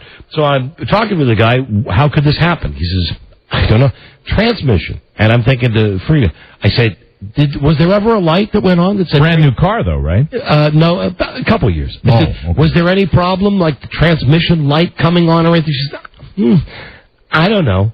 I said, so it was the older car, not the new car. Yeah, I said, what about having the oil change and stuff? Oh, I don't know. I had it in there a while ago when the radio was broken. So, who knows? It's possible the engine could have seized. Yeah, that's. I'm pretty sure it locked up. The radio works? The radio buzz is also broken. Loud and clear in the seized engine vehicle. And as it turns out, that's the only thing that still pisses her off more than the fact that the radio's broken. So what this means is, when I'm going to come to the ocean, I got to put the dogs in my car, in my SUV. Nice car. My wife loves saying. She loves saying to people. She embarrasses me with the members of her family. Like, I'll give you an example. My nephew, I got a million of them, Kelly. A couple of weeks ago, he's down there and he's loading some furniture or something. My mother-in-law is moving, and there's furniture, that's going between members of the family. Who wants this? Who wants this? So anyway, Frida's over there helping him move something, and he says something to her like, well, don't I, meaning me, doesn't Don have an SUV? And Frida said, oh, yes, he's got a real big one. But he never uses it for anything. And then she says to him, and he even keeps a feather duster in it. Now, I don't keep a feather duster in it. Yeah. But I got that thing at Track Auto, it's car duster. It's a car duster. Yeah. And it keeps... You dust the inside of your car? I do. You keep your car that meticulous. You've been in my car. My car is absolutely always showroom clean. Yes, it's incredible. So the thing is, I got to put the dogs in the back now and make the 3-hour drive up to Ocean City. Okay. So I put all the blankets in there, and I take them outside before we go. We get in the car, and things are fine for about an hour. When we get to the Bay Bridge, as we were on the Bay Bridge, I hear the little one going... Now they're all barking and going crazy. Like they want to get out? Yeah, and I said, hey, boys, just be good till Daddy gets over the bridge. As soon as we get over the bridge, and I'm in the front talking to them going, come on, be good boys, be good boys. Meanwhile, all I'm thinking at this point is I can't even see out my rear window right now because the German Shepherd has been licking it and had his paws all over it. I'm thinking... So they're trashing your car and you're not happy with I'm thinking this is going to be the worst of my problems, is that the window is messed up. Clean that. So we pull off on the side of the road and we get past the bridge. I open up the tailgate, the same thing that Buzz almost killed me with last weekend, and there is green dog poop. Yeah! And I do mean color green, like St. Patrick's Day green. Right. That apparently one of them laid out a pile of it, and then when they were screaming at me on their dog talk saying, hey, Dad, we had a mess back here, and because I couldn't stop because I was on the Bay Bridge, they then, all 3 of them just smeared it all over. Oh, so God. I pull off at that, the Kmart right over the Bay Bridge? Yeah, right there next to the airport. So I get into that parking lot, and I make the mistake of... Oh, God, I can't think of anything more horrible. I open up the back, and it's like, oh, my God. Was there a break between the way back where you have, like, where you would put cargo? They didn't get, like, into the back seat, did they? They got into the... It has 3 rows of seats. They got in... Their poopy paws were up on the 3rd row of seats as they were trying to lean forward to say to me, hey, we're swimming in our own, Saturday morning. I open up the tailgate, and because I'm like looking at this car, which should be on Pimp My Ride. I mean, it's not pimped up, but I take care of it. I go, oh my God! I said, you effed in my car. I swear to God, I said, that is not cool. That is not cool. Daddy is so mad at you. And I realized at that point, because the back hatch is open, they don't have their leashes on. They're gone? Gone. Now I'm running around. Like in a parking lot next to a major highway. Now no, we're off the road. We pulled to the Kmart, which is right at the first exit. Yeah, but if they did like a decent sprint, they could hit Route 50. Not that far. So now I'm running around the parking lot of Kmart. The back of my car is wide open, and the dog crap, I am not kidding, the consistency of it is so soupy that it's actually dripping in the car. Oh. Now, I'm watching this while I'm running around, and I'm yelling at the dogs, going, clink, clink, come. So the big dog comes, the German Shepherd does. Then the other 2 think we're playing a game. We're running around, and I know that they're not being mean-spirited because they're going down in their positions where they put their front paws down. They're like, meanwhile, the little one, Rudy, his face is covered. He's the culprit. So, oh God, I get him together. I get him on the leash. I get to the back of the car. The blanket, the fabulous Green Bay Packers blanket, forever ruined. Done. Forever ruined. I left it in going to the trash. I left it in the dumpster at Kmart. Wrong color green now. Went into Kmart.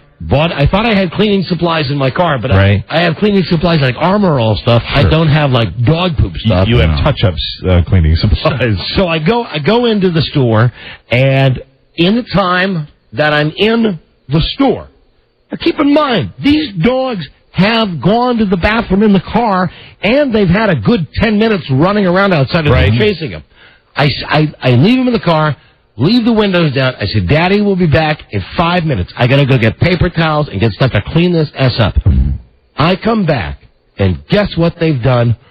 All over again. I am not kidding. I swear to Christ. One of the other dogs decided to do it? No, same dog. So the dog's ill. Same dog, Rudy. I don't know what and so I call my wife. And I say, okay, you know how you like telling everybody that I have an SUV and I never do anything in my SUV? The back of my SUV now, my pristine SUV, the only thing in my life that I know is clean and is my own, now reeks of dog crap and has big... I went into Kmart for 2 minutes, those dogs pooped again. She said to me, did you take them for a long run before you left this morning? Oh, God. I said... when do I ever take the dogs for a run? That would be never. She said, well, anybody knows that you've got to take them for a long run. I said, I opened up the back door. They were outside for 40 minutes before I left the house. She said, that's simply not enough. And then she said, to add insult to injury, I was describing the poop and cleaning the poop up, and she said, was it green? Because I was saying it was like color, and I said yes. How'd you know? She said, was it a real, like almost shamrock green? And I said, yeah. And she said, you know what that's from? You know those cookies that you give the dogs, those milk bone cookies that I tell you not to give them all the time? No. She said, did you give Max a cookie before you left the house? And I said, duh. Yes, because they'd been outside, and it was the only way that I could get them to go into the car. She had it all figured out. They say, cookies, who wants cookie, get in Daddy's car. So, 2 times.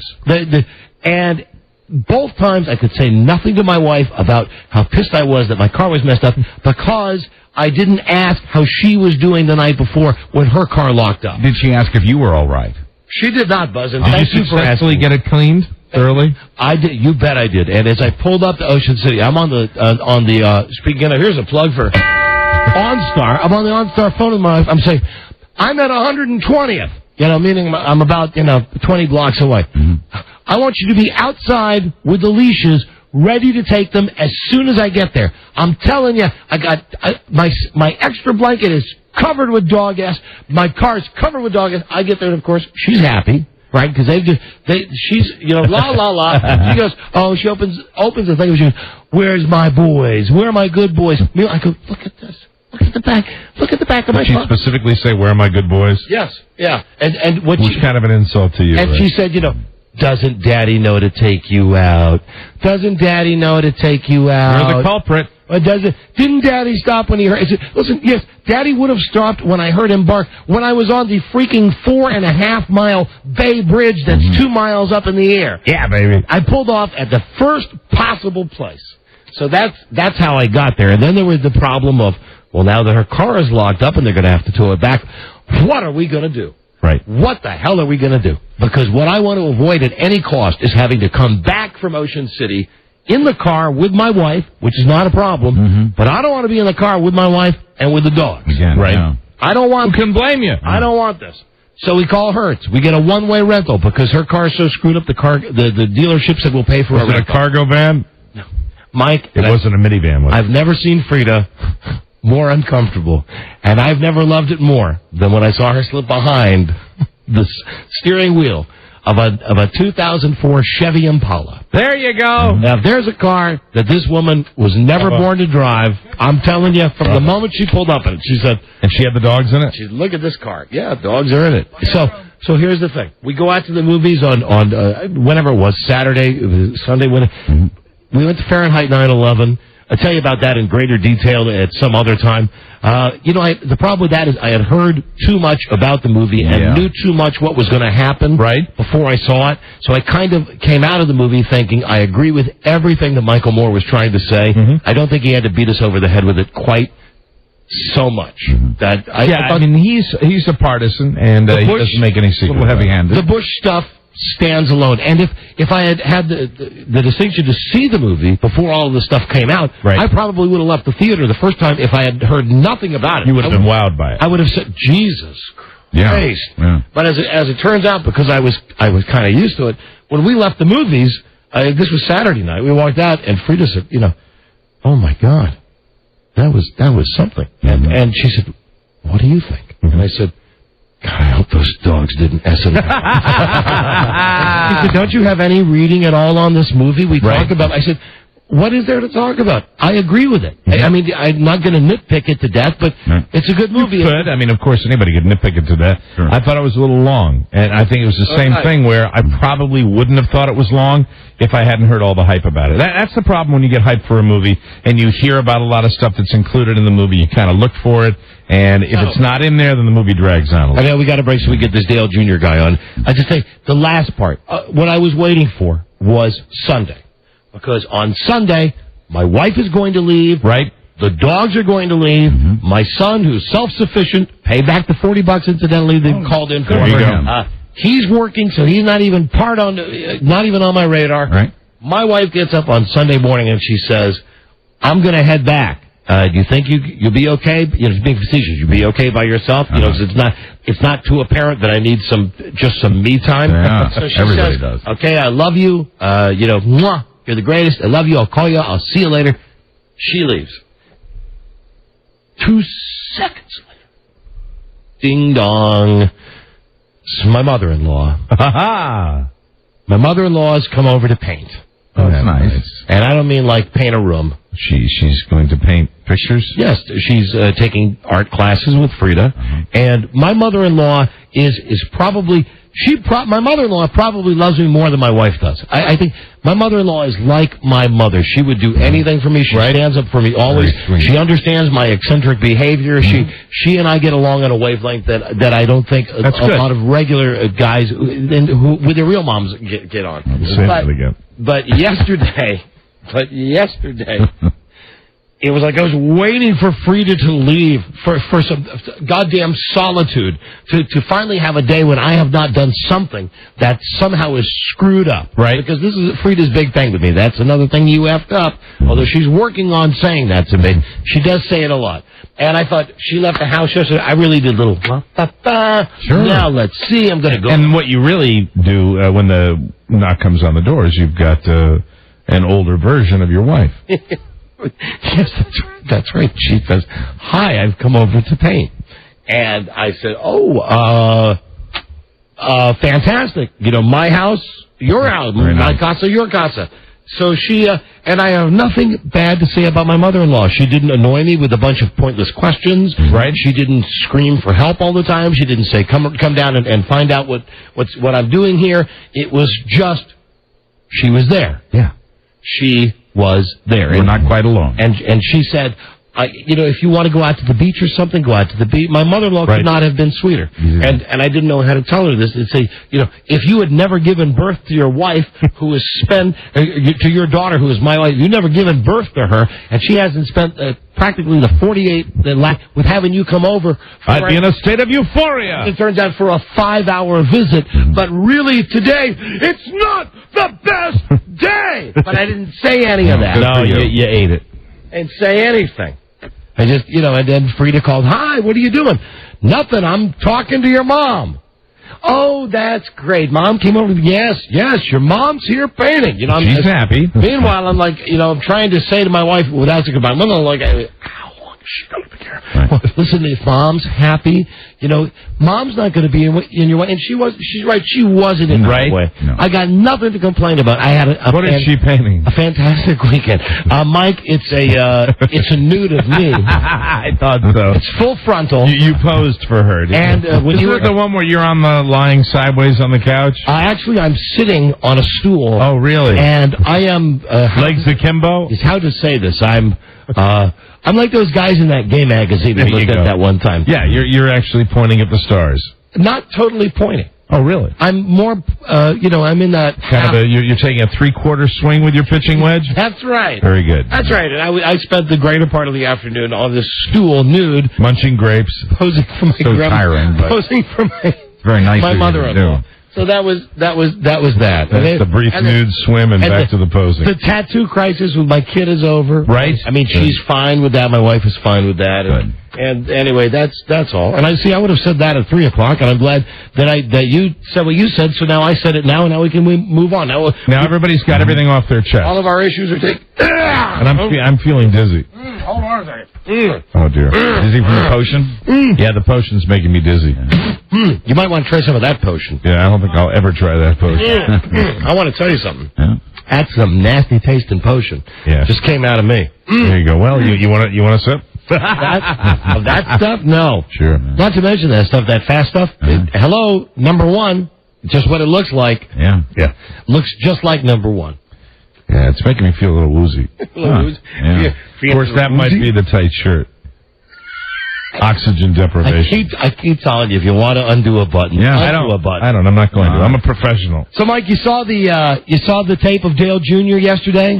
Pretty amazing. And what was the most amazing was now with every even related NASCAR event, any auto race, you're going to get so many cameras. And it seemed to me that they maybe had more cameras than they've had in a normal NASCAR race on that particular camera. So you saw when that car burst into flames, you saw every inch of that. They had a camera underneath That was car. the amazing Wow. part, and that was the break because you saw the fuel tank rupture. And then you see that, then you see it go into flames, and then they go to the shot of the cockpit, and Earnhardt's sitting there. He was dazed when he got into his little spin out, so he was gathering himself. He's really not even moving, and meanwhile, it's like something in a movie.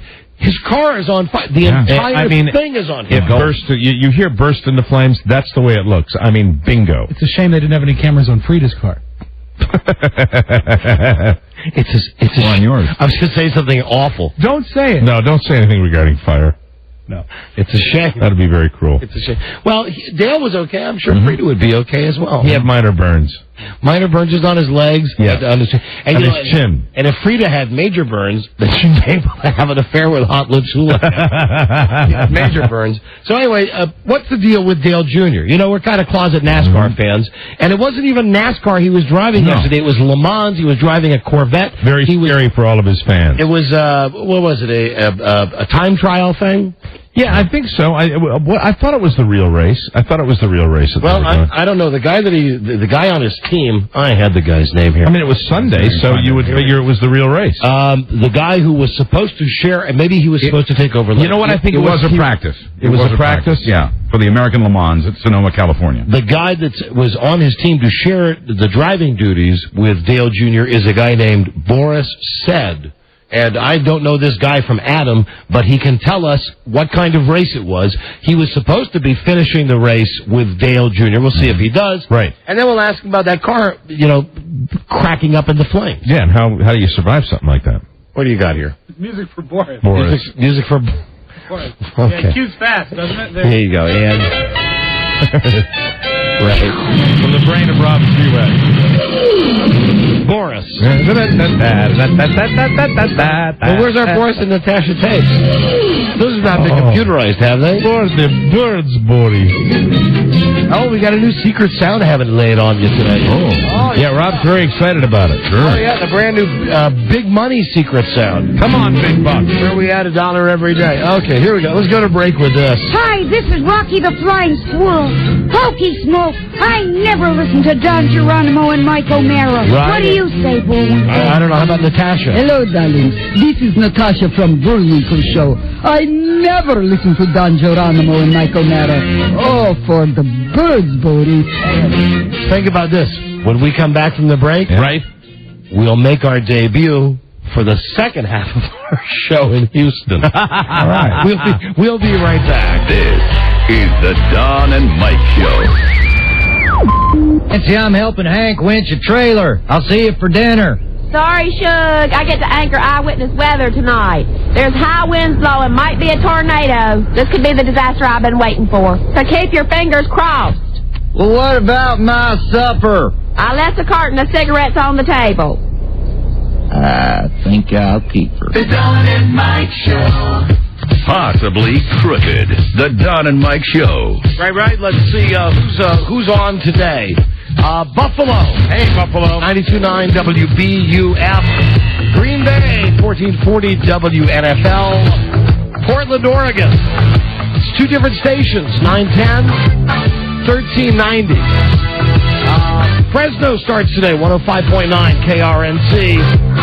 Tampa Bay started last week on the Buzz, and right now we're finally on in Houston on what I understand is possibly the worst radio station in the history of modern Houston radio. Oh, very good. Back in the day, there was a time... No better guys for the job. There was a time when KIKK was... Right. Like the station in Houston. Big country station. Now it's brokered out with crap. They put Howard on in the morning, and they'll put us on in the afternoon. They have to run the, how to spend your money shows. Right. That's a contractual agreement they cannot get out of. They will be running our entire show 2 to 6 Houston time, starting Wednesday, September 29th. So if you're one of the people that turned on the station today to hear what our show is all about... Mm-hmm. You heard Friday's show. Well, no, that's in Austin. Well, that's Austin where they're doing In Houston, they're on right now, but they've missed the first 2 hours. So they're catching the last 2 hours. Right, which has a lot... Oh, you missed a lot of good stuff, Houston. You did. Yeah. But let's listen to it little by little. September 29th, we'll finally be on full-time on that station in Houston. Great boots. KIKK. And the station in Austin, it's just unbelievable. If you didn't laugh, you'd really go down the hall and find somebody and bust their head into it. Mm-hmm. But because that's so bass-backwards that they're taking the show, but they're running, like the show we're doing today, if you think you have it bad in Houston, if you're one of the 2 people listening to our show right now, and that's what the ratings are telling you right now, right? 2 people, not a 2 share, 2 people in Austin. In Houston. Hi. Talking right. Who's that? That's Steve Paige. who's filling in for Boris, but this is the guy that was there, saw it happen, saw it go down. The Dale thing? Yeah. His name Okay. was- Very good. Anyway, in Austin, what we're saying today won't be heard until tomorrow. And in Houston, now the show starts halfway through the show. Yes, so you catch the last 2 hours. But in Fresno, they got all 4 hours on FM. This makes it very important that all news items are as fresh as possible. Absolutely. As a matter of fact, some prognosticating might be in order for the news department. I'll work on that. Predictions. Please do, Buzz. So having said all of that, let's see. Oh, we have stuff on the show sometimes that has stuff to do with NASCAR. This is very, very recent. And we were just talking about whatever happened with Dale Jr. yesterday with this car, catching on fire. And who didn't think right away, God needs another driver. I really thought he was toast when I saw that thing the first time. So, he was at a Le Mans thing in California. Yeah, and maybe right off the bat we can get an explanation of this whole Le Mans deal. It's obviously different kinds of vehicles. Mm-hmm. Now, Boris said, who is the other driver on his team, cannot join us. Right. Joining us from the Speedway is a guy named Steve Paige. Hello, Steve. How are you? Hi, we're doing great. Thank you for joining us. Now, what do you do at the Speedway where this happened yesterday? I'm president of the track. You're president of the track. Have you, obviously you've seen a number of wrecks in your day. That was up there as far as... That was probably one of the more spectacular, it was a tremendous fireball, and you had a car that was just absolutely topped up with fuel. All right, explain to two guys who... I don't want to say we're fags, but we like football, Mike likes baseball, we like basketball. NASCAR, we're slow into NASCAR. We're kind of new into the whole racing game. This actually isn't This was NASCAR, not, right, this wasn't NASCAR. Racing. Explain to me then why a guy like Dale Earnhardt Jr. would not be running in a Nextel race even if they had the weekend off. Why would he run in the race at your track? Well, I actually explained to a friend of mine out here in Sonoma who's in the business of making wine on a weekend when he's not working at the winery, he still will open a bottle because he enjoys it. Right. Dale's a racer, and the kind of racing he does week in, week out is a little different, and a chance to hop in this Corvette, which is just a state-of-the-art race car, and to run on this road course, which he has a chance to do once a year in a NASCAR car. If you can briefly explain to us the difference between like Grand Prix racing, Le Mans, NASCAR. Yeah. The Le Mans racing, what is that exactly? Well, if you think about, if you have any sort of feel for the 24 hours of Le Mans, the sort of exotic sports cars and prototype cars, Ferraris, Audis, Corvettes, Lamborghinis. So it's all about the vehicles, right? It's all about the cars in Le Mans, state-of-the-art technology. The technology in the cars is real focus as opposed to NASCAR, where the cars are pretty evenly matched and the technology is not really what it's all about. So if I get what you're saying, Dale Earnhardt Jr. did this because he enjoys driving. It's something a little... And it's kind of it's an upgrade, obviously, for the car. Out of the ordinary, gets to drive a different car, maybe more high performance, whatever it is you're saying. What happened yesterday? Is he lucky he's alive? Well, anytime you have that much fire, there's always... it's always a big scare, but I am the god of hellfire. You look at in terms of what happened in the accident, the car was out in the first lap, first practice session in the morning, completely topped off with fuel. And if this wreck had happened on the second lap, it would have been completely different. The filler tubes, if you think about your car and the tube that comes up to where you put the spout in and put the gas in, because he'd only driven about less than a mile since they filled it up, that tube was still full of fuel.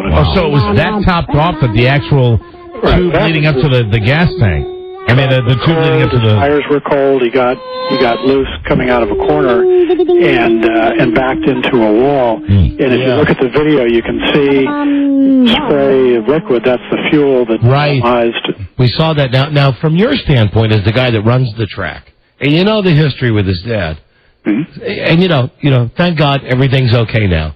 But what were you thinking? Yeah, I mean, this can't be how you want to have your track and your name linked, whether it's just fate or whatever.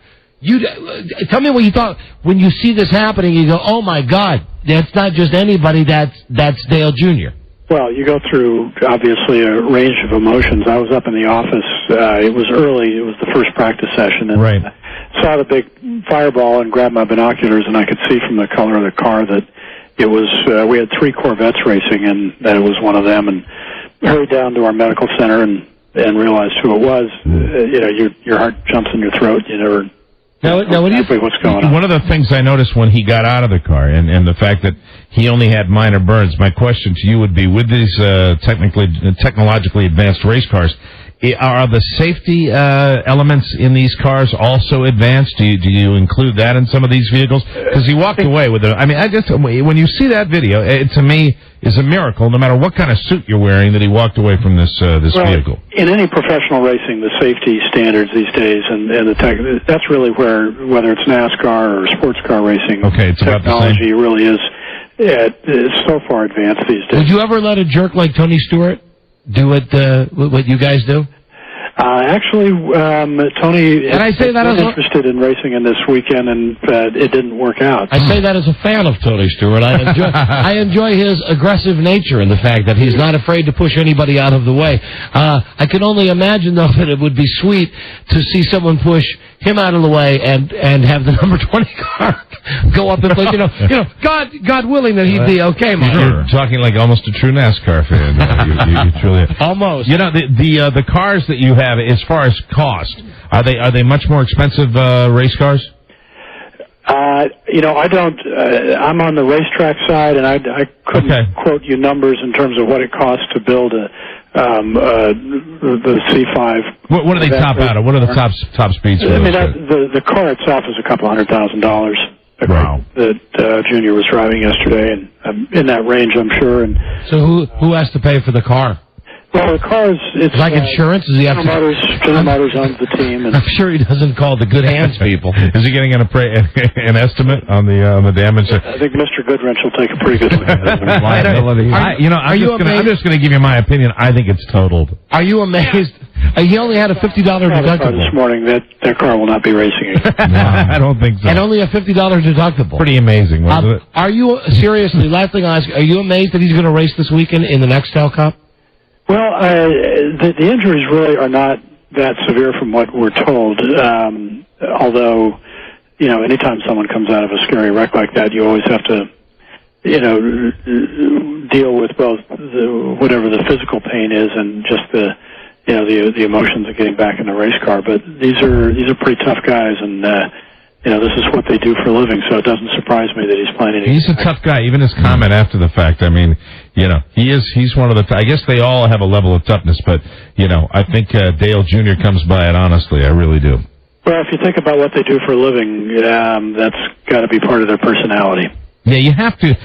Didn't we have one of the drivers on where you have to? They say you don't even put it in there. Yeah, fear is not something that's in the equation in that. Not me. If I was in that car, I guarantee that fire would never have happened because I would have had the internal sprinkler going on so quickly. Put it out. At least my lap would have been wet. Right, and he was when you looked at the video, he was a little stunned, wasn't he? Right when that first happened. Well, it's tough to tell, but he actually had a pretty hard impact into that wall. So. Yeah, it looked to me like he was just a little bit shaken, and then of course the fire. That'll wake you up pretty quick. That'll tend to wake you up. Right. All right, well, listen, Steve Paige, thank you for being on the show, telling us what happened with Dale Jr. and helping us understand why he was driving a car that wasn't the big Budweiser car. And that was a test track. So what's going on at your track now? What's next? What's happening? Well, that was actually a major event. It was live on CBS yesterday. So right. Hey, way to go with the CBS thing. Yeah, we love CBS. Cool. Yeah, we love CBS. It's one of a number of events. We actually have NASCAR here in June. We run NHRA. We run Le Mans. We run motorcycles. So it's. How do you feel about those people from CSI getting fired? You got me there. I've never seen it. All right. You never seen CSI? I'm afraid I can't help you on that one. Okay. That's like who's the president that didn't know how to use a scanner at a grocery store? I don't think it's the same thing. No, I don't think it's a TV show. It's not. He's busy with his race. More than a TV show. It's America's #1 most watched show. I understand. And they just fired George Eads and Georgia Fox. I don't think it's Steve, right? Inexcusable. Yeah. Thank you. That's right. Thank you, Steve. Thank you for your time, sir. We have our quote. Thanks. Have a good day. All right. Bye-bye. It's an excellent program. Yeah. I like it a lot. Robin Brad. This is sound right before Dale Jr. hit the wall yesterday. Some exclusive audio here. Yeah, hold on. Yeah, look at that now.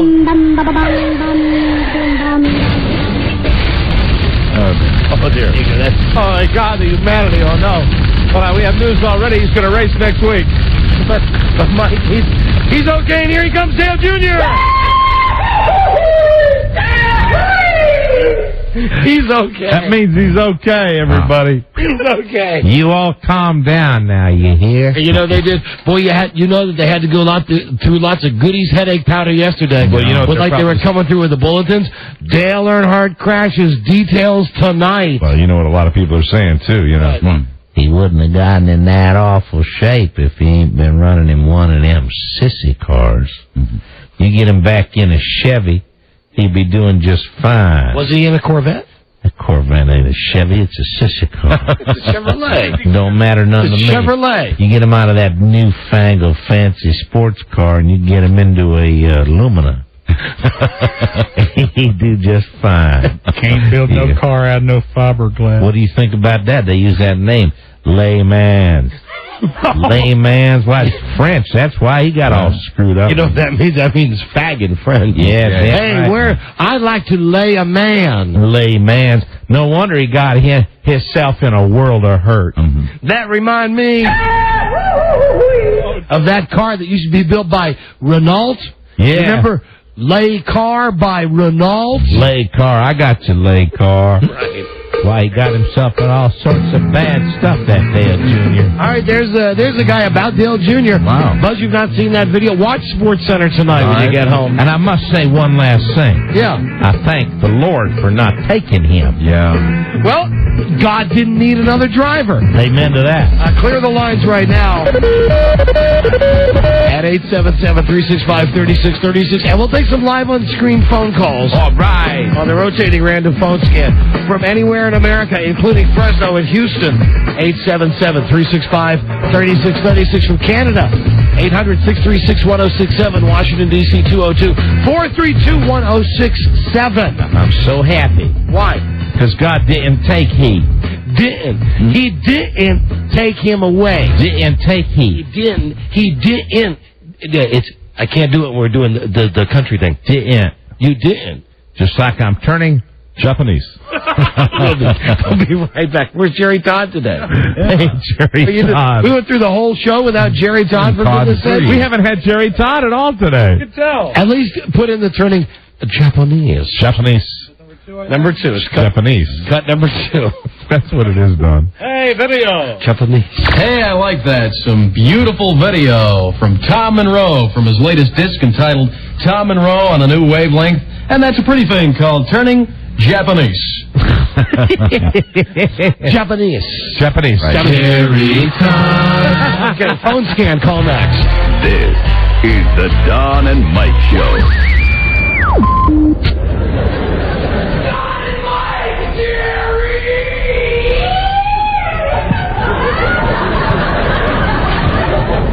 I didn't understand you, sir.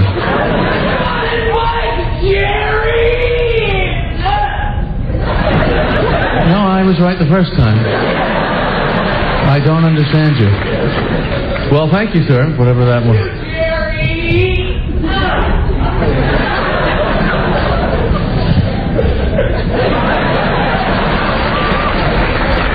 I can't believe I paid for this guy to be here. The Don and Mike Show. You can call Don and Mike anytime from anywhere in America. 877-365-3636. They're ready to believe you. Uh-oh. Sounds like somebody's got a case of the Mondays. Right. Oh, hi. WJFK-FM, Manassas, Washington. You didn't need to hear that. Be a dear and listen to the Don and Mike Show. That you did need to hear. Yes, be a dear and listen. Now, today, I don't know what's happened today. The many moods of Mike. What'd I do? Not complaining. The many moods of Mike, our whole schedule today, forget about it. We're not going to be able to play name six sounds in 60 seconds or whatever the game is. We'll do it tomorrow. Is that like the Secret Sound contest? No, not at all like the Secret Sound. That's a brand new game? It's another game. Name 6 sounds in 60 seconds? No, you got to make 6 sounds in 60 seconds while you're running around your house with your cell phone. Cool. Don't have time for that today. Tomorrow, remember 4 years ago when I switched from Democrat to Republican? Yes. And the tool from the Republicans came in and he gave me all the paraphernalia. Yeah, you got all the free stuff. I will still point out neither one of us has ever been given anything from the Democratic Party. Well, that guy's coming in tomorrow, and he wants a decision from me, a public decision, for the, whatever it is, the Northern Virginia Republicans Association. Right. Wants to know which way I'm going this year. Well, I certainly hope that you've seen the light finally. You'll find out tomorrow. Very good. Also tomorrow, from Sacramento, we love Sacramento. Some guy that's got a restaurant that doesn't serve bald people, or maybe he only serves bald people. I'm not really sure what it is. Find out. So only the follically challenged are served. One of those wacky human interest stories. Which is it, Rob? You're gonna love this because on Wednesdays, if you're bald, you eat free. Hey, how about if that? If you're half bald, you pay half price. Well, how much do you think you'd get off the ticket? I think Rob is FREE. That's sad. I even dropped the character voice. You cut me to the Hello? Hey. Hey. Beth Ann? Yes. Who are the mommies from tomorrow? What is it? The makeover show? What's the makeover show? The Extreme Makeover. There were 3 sisters that were made over. They had 48 procedures. They lost weight and... This is for what show? The ABC show? The makeover show? Extreme Makeover, yeah. So we have, 2 of these broads tomorrow? You have one. One of the 3. Praying to God you have one, yeah. Okay. At 5:45. All right, your job's hanging by a thread. I know. Okay, all right. Bye, darling. There she goes. That's Beth Ann, our producer. Your phone call's now on the phone scan. Yeah. Very good. Hold on. Let me read you this from radioandrecords.com about our station in Austin, Texas that we signed on today. Love to hear it. I know we felt real good about getting cleared in Austin. Sure. And then, even we are saying, well, this can't be a permanent plan to have the show be on next day tape delay. I don't think that would really work. Well, not according to what I'm reading, Mike. And listen, you're going to love this. The station used to be known as, in Austin, Texas, the station used to be known as The Beat, KQBT. That's hip-hop. They were number 5 in the ratings overall. The new call letters have not been announced yet, but there is a brand new positioning statement for the station. Well, what do they say? 104.3, The Coyote. Hey. I've heard some dumb ones before. The Coyote. We got coyotes around here now. So then, hold on. Let me see. What does it say? Here's the lineup. Sounds to me like it's not temporary with our show being on one day later. Mornings, Howard Stern Show. Okay. Middays, the Westwood One syndicated Don and Mike Show.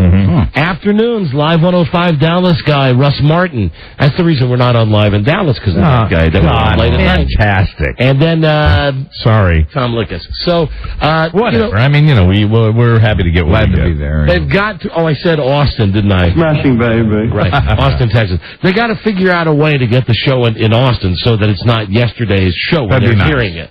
But this is a problem that we shouldn't worry about now. Yeah. We'll worry about it tomorrow or whenever people from Austin start calling us and saying, how come you're not on live? Absolutely. Or at least tape delayed after, like the next day. Maybe we should start talking like we're from Texas. Same day is okay. If you're going to run the show, in some markets we're on tape delay, it's okay to have it same day tape delay. Well, I reckon if they're fixing to change things, then they've got their priorities. But welcome to the Coyote. The Coyote, and what you're hearing now on the Coyote was broadcast yesterday on the Don and Mike Show. Hi, everybody. This is Kobe Carson. Kobe Carson on the Coyote. Hi, hello, phone scam. Hello, Don and Mike. And Hi there. I'm Mike O'Mara Slim. You're on the air. How you doing? We're doing great, thank you. Hey, yesterday you guys were talking about those... Hey, now, if it was yesterday, my friend, you are a mean 2 days stalker. ago. Because he's doing that for the Texas listeners. Oh, come on. Well, don't help us out. What do you want? I was just going to help out. You know, you use the politically correct Adam West for these moisture wipes. And I think a more appropriate celebrity would have been Pate Duke. Okay. All right. Listen, you're doing wipes. You're doing a show that we would have been able to do like six months ago. Bought them over the weekend. Oh, you mean those things that Will Smith was talking about? Yeah, I think they are referred to as Playtex personal cleansing wipes. AWs. Mm-hmm. You know, it's also excellent if you can use it as a power washer. Yeah, but one small mistake and you're in the hospital. Yeah. Oh, and also... You got water coming out your eye socket. If you do happen to follow Will Smith's direction and go to your pharmacy to buy AWs to use instead of toilet paper... Well, I mean, I didn't do it because of Will Smith. I've done it beforehand. I'm simply saying for those who are going to do it as I do, follow everything that Will Smith says. Yes. And you're going to be in great shape, Mike. I think I'm going to go buy some extras. Yeah. You're drinking all that fast stuff. Yeah, exactly. Fast indeed. Yeah, of course, we all know what AW stands for. Of course. But use the refer to my friends in that way sometimes. I was going to say use the code name that we use in my house. We go, Mommy, Daddy, where are the line ones? You could call somebody a wipe, couldn't you? Sure you could. I mean, just say a wipe. Sure you could, but stop being such a wipe. It's a slippery slope. Yes. So watch it. And who knows that when I say slippery slope, I'm not talking about some Oriental guy. No disrespect. No, right. No disrespect intended. No disrespect, of course. You didn't intend that. I got two guys, Sean Paige and Mike Zimmer. You got to keep an eye on those two. Right. Because they're going to try to get the upper hand on. Mike wants the defense to do well. Sean, he's going to have a few, no disrespect to the Orientals, but what we call Jap plays. Okay. So slippery slope. Every time. Japanese. Hello. Those AWs are great. That's why they call them the Fresh Prince. Don and Mike. Hello. Hello? Yeah, now, come on now. Let's get it. Oh, okay. You're on here. Okay. Well, I called because my phone has a lump in it, and I was told to get in contact with you guys. Your phone has a lump? Yeah, I can't figure out what it is. Is this a phone scan? When did you first notice the lump? Hold on. Now, this guy is really trying some really bad comedy on us. And you know what? You're going to get a couple of seconds here to say what your mother is and what town she lives in and say eject. Otherwise, this phone number is going out, dude. I'm sorry. I'm embarrassed now. I was playing along. Come on. Are you still there? Oh, Joe, he's gone. Joe, get me that number right away. He's yellow. Because you know the rule on this show. You're going to call with a joke, at least be man enough or woman enough to stand up, and if it stinks, we give out your phone number. Right. For goodness sake. Here I was playing along foolishly. That was a hit and run. Because I'm all lightheaded. Hello, Don and Mike show. You're all something today. I am. I'm not quite sure exactly what you are today, but you are something. Well, anytime I come in with a tight shirt, you'll know. Hello, Don and Mike show. Hello, Don and Mike. Yes, hello. Hello. You are on the air. You guys missed out on talking to Boris Said. He is a funny guy. He's a very good road racer and a great interview. So they decided they get us, instead of him, they get us the dull guy that owned the track. Yeah. Yeah, that guy could have been a little bit more boring, but I'm not sure how. But he's not dynamic like you. Thanks. Right. Okay. Bye, ass. Quotable guy. Bye, ass. Bye, ass. Jesus Christ. Bye. Thanks for the helpful hint. Bye. Go to hell. Hello? Wait, you waiting for directions? Dig a hole. Okay. It's digging. When you get to China, keep going. Go to hell. Oh, the guy would have been more interesting. You know who would have really been great would be Dale Sr., but he's dead. That'd be a great interview. Who would have been great beyond him would be Dale Jr., but he's all burned up. Yeah. And then we tried to get the guy so burned up that he can't do a race again. We tried to get the guy that he was going to drive, so there you hang up. Okay, bye. See your mom in Whoretown. And that's the answer, incidentally, for the other guy. Whoretown, Whore City. Whoretown. Hello, Don and Mike. Hello? Hello? Yes, this is the phone scan. Anyone can call. Hello? What are you doing? What are you doing? Are you doing the Donald Duck voice? Not today, please. All right. Goodbye. Hey, Mike. What? What's up? What do you want? Here you go. I'm saying hi, guys. What's up, man? What, did you do is this the same guy that did the Donald Duck thing? Yeah, I've not changed the line. It's the same guy. Hey, dude, listen. Yo, where's the Gustavo? I didn't understand what I said. No, I don't want to talk to you You guys are anymore. the greatest. I don't want to talk to you anymore. Go to hell. Oh, come on. That's the second go to hell. Go to hell. We're just trying to ramp it up here. Hello, Don and Mike show. I'm sorry, Mike. I'm not as relaxed as you were at the beginning of the show. I guess we're going in opposite directions. You were very relaxed at the beginning. Don't look at me. Hello, Don and Mike. Hello. Don and Mike? Yes. Yeah, hi. Number one caller from Houston. No, not necessarily. You mean like the first, or does it mean you're head of the list? Also the only one. I'm the only one and the number one. Now tell me something about this station that we're on. Is this seriously the worst station in Houston? And be honest with us. It's not the worst station, but it started out as a business talk station. So right now, but it's still, if it's not the worst, if this station KIKK is not the worst, what's the worst station in Houston? Because that's where we should try to get on. Because at least they'd run for all 4 hours, at least until September. Well, there's a lot of Latino stations down here that I never listen to, so. Good for you. And good for you, sir. That's right. That's right. That's right. Okay, goodbye. Oh, I'm from Manassas, actually. I listened to you guys years and years ago before I moved down here. So you're actually in Houston, but you used to live in Virginia. Yeah, and I've been without you guys for 8 years, and I'm just glad to have you back. Well, we're delighted to be back. Thank you for calling. Spread the word. Thank you very much. You have a good day now. Hello. Still waiting for that first phone call. Don and Mike show. Hello. Don and Mike. Yes, hi. This is Ismail Shabib. Would you like Okay, to I'm really rent? still waiting for the first phone call. Hello there. Don and Mike show, phone scan. How you guys doing? Come on. Now, what was the click? Did you have us on hands-free? Why must you ask how we're doing? Can you not tell? Can he answer my question from first? listening to the show today? Did you have us on hands-free? I'm a little off-center because Mike came in today unbuttoning his shirt. He changed shirts at the beginning of the show. He decided to go on this fast. I'm still waiting for my answer. A pharmacy. Wait a minute. I'm running a pharmacy. I don't care. Just answer yes or no. Did you have us on the speakerphone? No, I had you on mute, and I took it off mute. On mute. Hey, well, listen, please, come contribute to our best segment ever. I believe anybody calling this show should have their phone pressed up against their ear, waiting eagerly and excitedly to come on the show. What can we do for you? A wise man from Texas once told me, fool me once. Now, listen, don't do this George Bush stuff. Don't try to be funny. I need to understand the whole Will Ferrell situation with this movie that you saw, Anchorman. Oh, you want to argue with me about Anchorman? No, not at all. I basically went to see the movie. I saw it over the weekend. You went to saw it? I went to see it based upon your recommendation. I saw it over the weekend, and I thought it was fantastic. I was so disappointed. Oh, well, go to hell. I saw it over the weekend, and I thought it was fantastic. And don't patronize me. Tell me the truth. I didn't go see it. Of course you did. I'm going to come in every weekend, though, and say that. I saw it, and I liked it, but I didn't like Will Ferrell. You know, it didn't turn me on Will Ferrell. Oh, really? But there are some parts that I think you would like. It's still worth seeing. Okay. And Buzz, I know you saw it. I thought it was very funny. I enjoyed it very much. For those of you keeping score at home, that was Rob really making a stand. Hello. He went through that with me last night, and I said, would you... That was Rob, really. That is Rob telling... Right. That is Rob saying the movie sucked in this particular situation. I thought last night Will Ferrell wasn't funny, but the movie itself had... You're wrong. Will Ferrell was funny. Okay, so that being said, there are other funny parts as well. But what would you give it?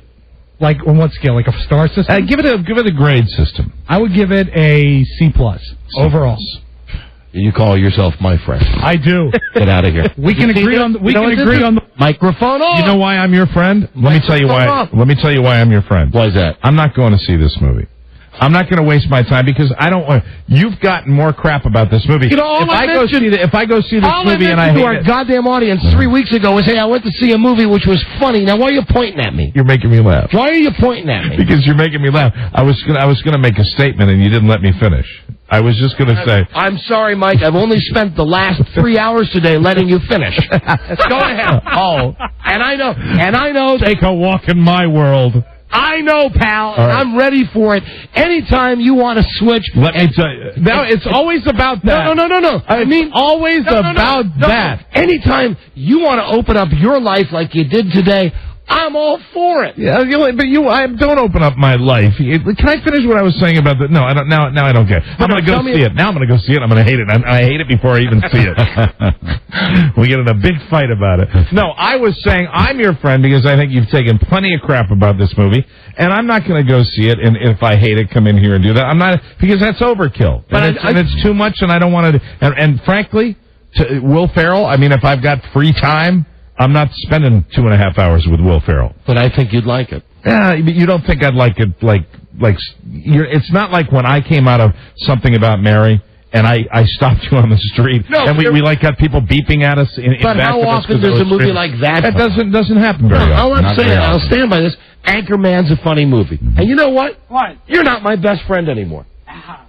What was that sound? What was that? That was the sound. What was that? That was the sound. What was that? That was the sound of his heartbreak.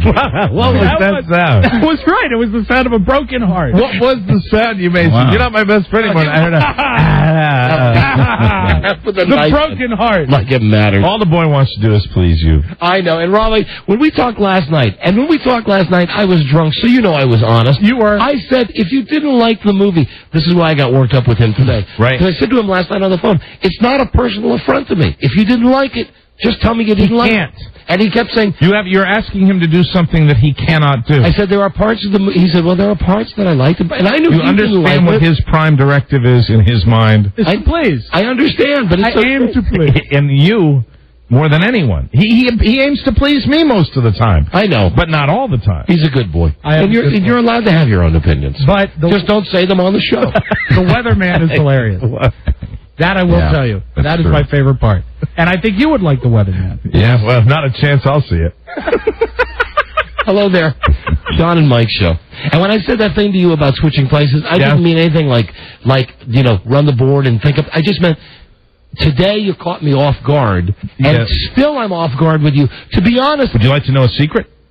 I caught myself off guard.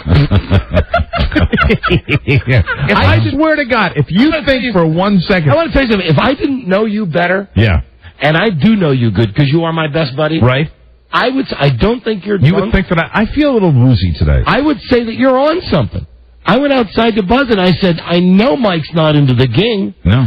But he sure does seem gingy today. Well, I will say, since I've started on this little pepper spray or whatever I'm drinking here, it has made me feel a little lightheaded, to be honest with you. But I think it's really the tight shirt. That's what's doing it today. That's what started it. Yeah, and I'm also, I just came in, I surprised myself today. And Mike, here's what I was saying to you. I'm for that every day. Right. 5 days a week. You want to open up the world of Mike O'Mara? No, then it becomes a job. No. No way. There's the rub. No. Hello, Don and Mike show. Hello there. Mike. Yes, hello. Just wanted to tell you I love you guys, man. Right, go to hell. Keeping it going. Actually, Mike, that's a joke. I didn't mean that. Really. Just purgatory.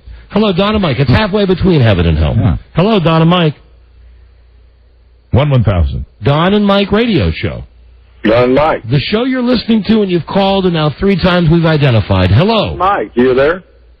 Well, why would you think we're not there? What is the problem with figuring out that you're on? What? I did not hear the hum. You didn't hear the hum. Did you hear when You didn't hear the hum, but did you hear when the human voice said Don and Mike show? But you sound just like you do on the radio, man. No, really. We're having real problems with people, overthinking when they're on the radio. When we say Don and Mike show, hello, don't talk right now. Okay. You're getting lectured right now. Okay. When we say you're on the air, we say Don and Mike show, that's when you jump in. Please follow me. This is not hard to figure out.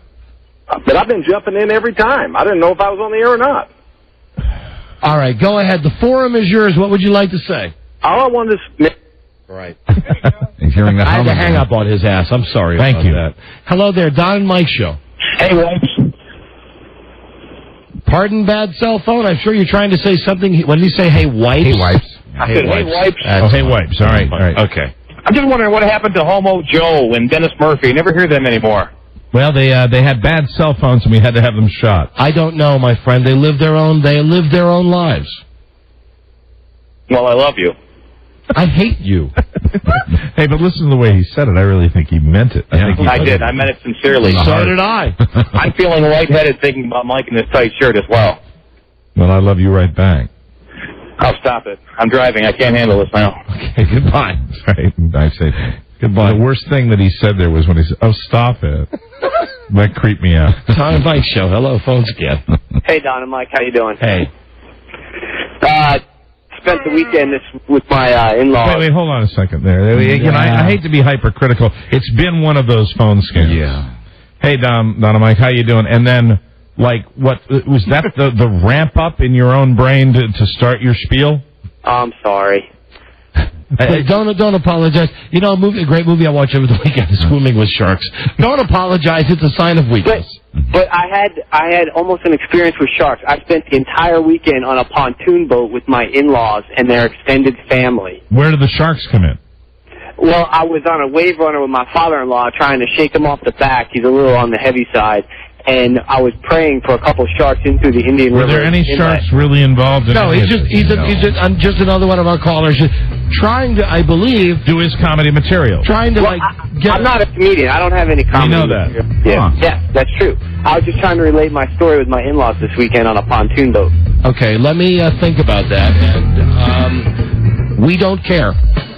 All right, sorry. It's been a long time since one of these little phone scams has gone this badly. And for goodness sakes, they're only getting half the show today in Houston, and today they're getting the worst half. I mean, it's just people calling with their prepared comedy material without any thinking. Don and Mike, hello. Radio God. Yeah, right. Hi. Yeah, right. We love you here in Canada. Right. Thank you for calling, my friend. What can we do for you? Right. I just wondered if you're going to be doing any more spotlights on Canada. I love that segment you guys were doing a while back. Yeah, I don't know. You know, it's hard to keep, it in a while. it's hard to keep people happy on the show with the show that we're doing, because we get a guy on who was there when Dale Jr. burned up his car, but unfortunately we didn't have the right guy. And I'm sorry for you that we don't do the spotlight on Canada. How about the spotlight on right here? You know what I'm saying? Hey, Don. Yes. Screw you. Hey, screw you. Hey, step off, Canadian. Step off. Step off. Is that like takeoff? Well, that's a combination. Yeah. Takeoff. Get bent. Hello, Don and Mike show. Hey, Don. I'm sorry to hear that Rudy went green in your car, but you. I think she used to do the same thing back when she was with the Huxtables. Oh, no. See, the thing is, here's the thing. Lost. The guy, Don't bother. It's another guy with a dumb joke. The guy's calling about my dog, which is named Rudy, and he happens to remember that on the Cosby Show. Oh, the little kid was named Rudy? Was named Rudy. A joke from the early 1980s? He's killing us today. What's going on today? And then he just hangs up. Yeah. Where's the retribution, I ask you? Is it a Monday thing? I have no idea, but this is an all-time high right here. Like a big, long weekend of preparing? I find it I think it's my fault. I agree. Not me. Hello, Don and Mike show. Thank you, my new friend. Trying to please you. There you go. Hello, Don and Mike show. Hello? What's up, Don and Mike? Hey, I think you're the last caller, my friend. What's your name? Rich. Can I tell you something? And I only say this. I don't want to encourage all you idiots, but I like phone scans like this. Yeah, I think sometimes it's a good palate cleanser. These are real good. But it doesn't mean that tomorrow I want 20 minutes of calls like this, please. No. 2 days in a row of this, it would be a disaster. One day on the short bus is great. Anyway, you're the last call. What can we do for you? Hey, happy belated Negro de Mayo. Right on. Thank you, and right back at you. Where are you calling from? Salt Lake City. You are the 100th caller. Oh, and listen to this now. You've won an Apple iPod. I'm sorry, not the 100th. It seems like we've taken 100 calls. Right, the last call. You've got the Apple iPod, courtesy of BMW. Control freaks rejoice. BMW and Apple have created the first seamless integration of iPod and automobile. Go to iPodYourBMW.com today for details. But you've won an Apple iPod just for calling the phone scan. Thank you, my friend. Thank you very much. And your radio station is KALL in Salt Lake City? That's the one. I got to think we're number one in Negroes there, man, if you're calling the show, because that's the entire black population of Salt Lake City. Me and my brother. That's it. Well, when we said hi. Thank you. Hold on a second. Okay? Yeah. Yeah. Okay. Yeah, There you go. that's for that phone scam. That's as good as we're going to get. That's a good phone scan. We'll be right back. It's the Don and Mike Show. That's why the bosses sent me out here. They wanted me to make sure none of the other crews robbed the joint. Like these two balloon heads over here. They were going to try to bang us out of $200 grand? Yeah, right, I'm sure. The Don and Mike Show. Now operating with a 7-day delay. The Don and Mike Show. Hey, in Austin, that's actually kind of funny. Because it's an 8-day delay. Yeah, I love it. Or in this case, it's a 3-day delay. Listen, whatever. It's back.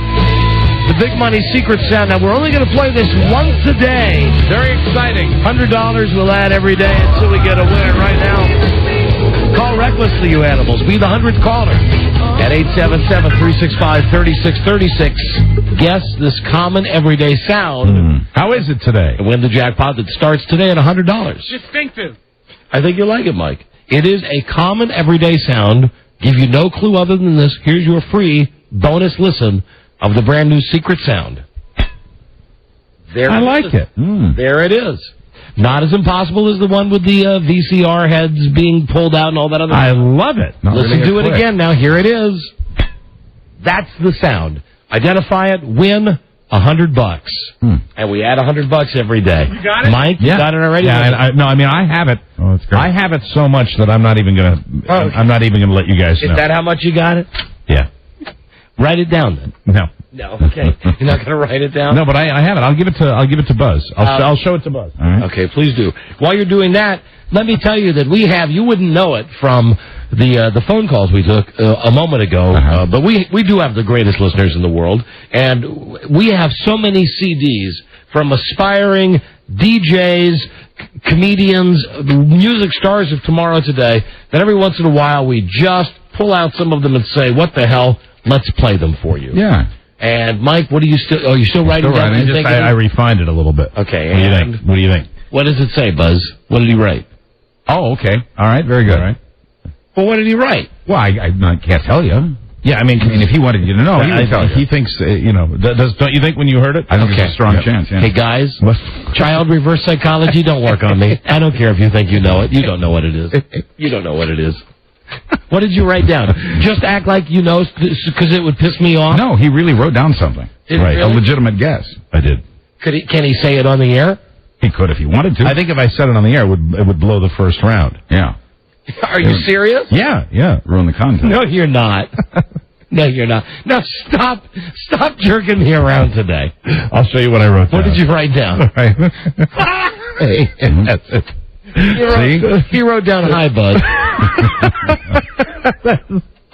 Mike, I never thought I would say this to you. I thought at 20 years that you would say this to me. I'm past it now, but I have to ask you. I'm going to need you to fill a cup for me before we leave today. Yeah. Have I been that goofy today? Yes, you have. Really? Now, no one is complaining. No. Right. No one's complaining. I know. Entertaining. However, I mean, Jesus Christ. It's a long time removed from me, but I can see the symptoms. No, I'm fine.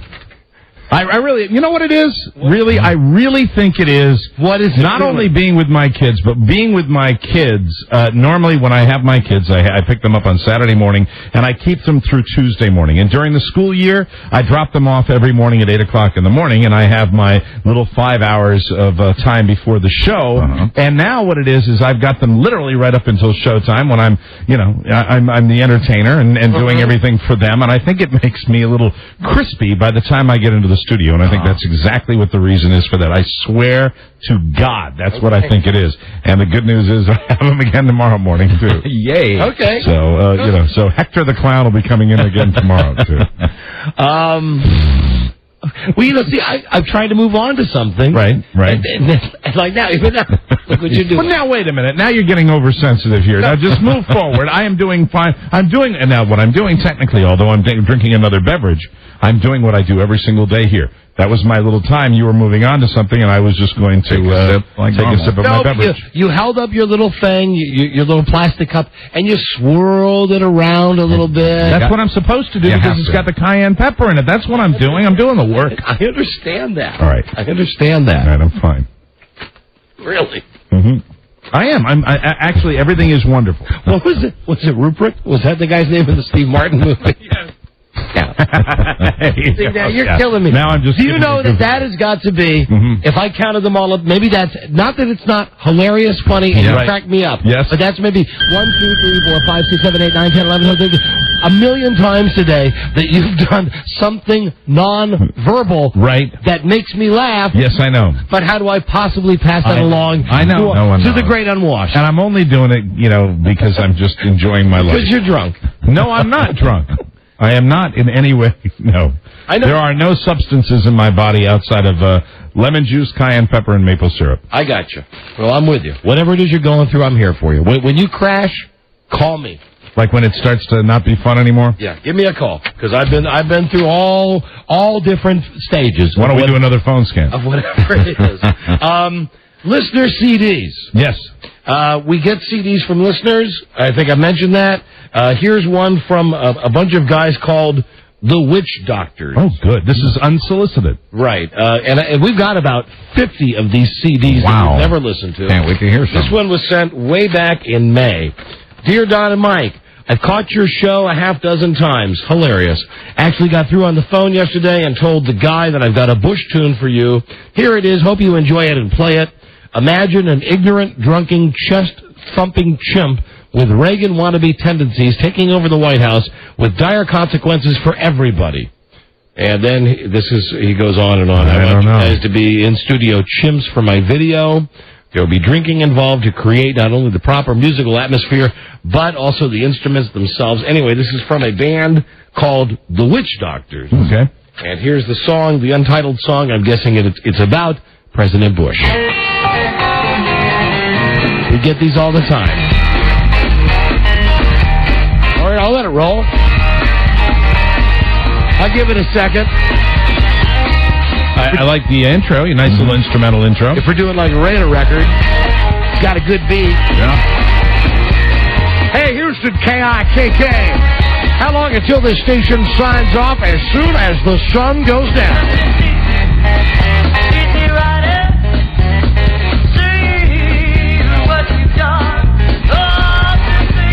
Now, wait a minute. That's not right. Well, that's just a regular rock and roll tune called CC Rider. It's a cover. Sure it is. Let me go to another cut here. Fine one. Standard.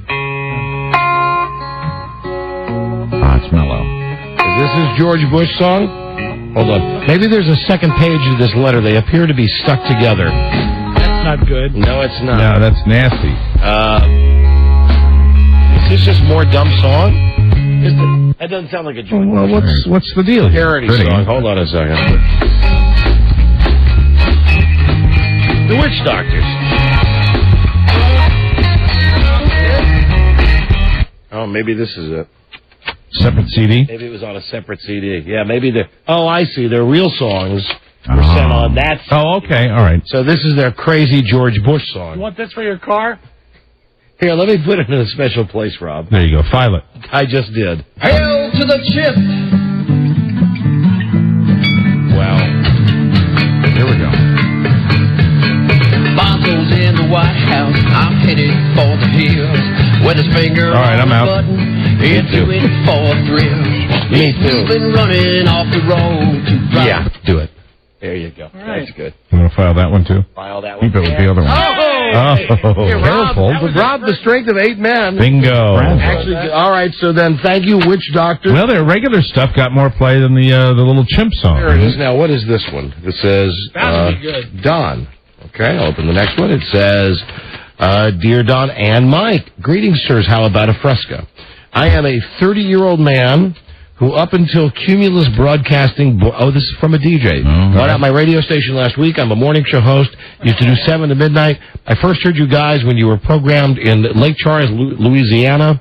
I've included a CD of some of my morning DJ bits. Oh, good. I want to work with you or near you.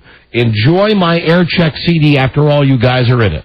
I've only done 3 years of paid radio. Can you help me out? Todd C.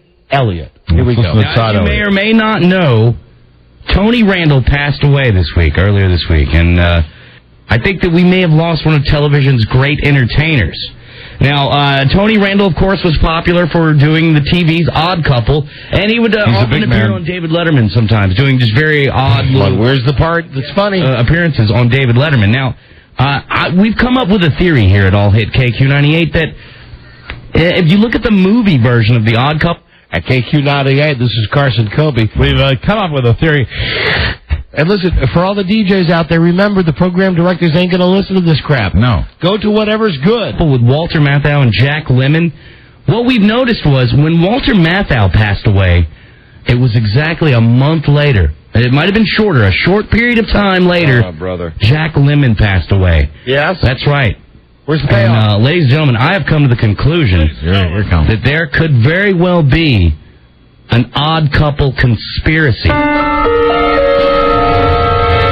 This guy sent this to us like with his best work? Since Tony Randall has just passed away, and as I call it, rubbed out, silenced, as it were. Yes? This is truly an American tragedy, and we started the Jack Klugman watch. Now, Jack Klugman was opposite Tony Randall. That's it. File it. Pull it. However, don't throw it away. No, I want to call him tomorrow and tell him how bad he stinks. He wants to work with you or near you. And then we can tell him to stay away. Hold on to that one for tomorrow. Should we hold on to the CD? Hold on to the CD and the letter that's got the phone number on it. Yeah, no, that CD was close to being destroyed. Oh, there's no phone number? Good heavens, there's no phone number. Throw it away. Unfortunate. Oh, what a shame. All right, we got time for one more, and then we got to do the contest. Is this another CD? This sure is. Dear Don and Mike, please play my new record. It's called I Don't Like Bush. Maybe you remember my other hit you played on your show, Please Don't Marry the Jew. Oh, God. Do you remember we did get a record from a guy once called Please Don't Marry the Jew? I don't think we played it. I don't think we played it. I don't remember mine. Rob, I think we had it in our stack, and we just never got around to playing the list. Do you think out of the 3 CDs that we've had that we may have one that's got some sort of I don't know. ray of sunshine? This is it. Let's see. All right. I Don't Like Bush. Here we go. I like the CC Rider. Here we go. Of course you did. Of all of them. Yeah, but I mean... There's not much to it. Yeah. All right. So let's see if this is the new parody song that will put us over the top. I Don't Like Bush by Don and Mike listener, Head Bob. Ah. He's too cocky. He's too uptight. Like a deer caught in a headlight. When he winks, he has that beady. Is this supposed to be like I Don't Like Mondays? Although some Democrats are hollow, we find Bush harder to swallow. And there's 4 bonus tracks, though, Mike. The Priest Molestation Hotline.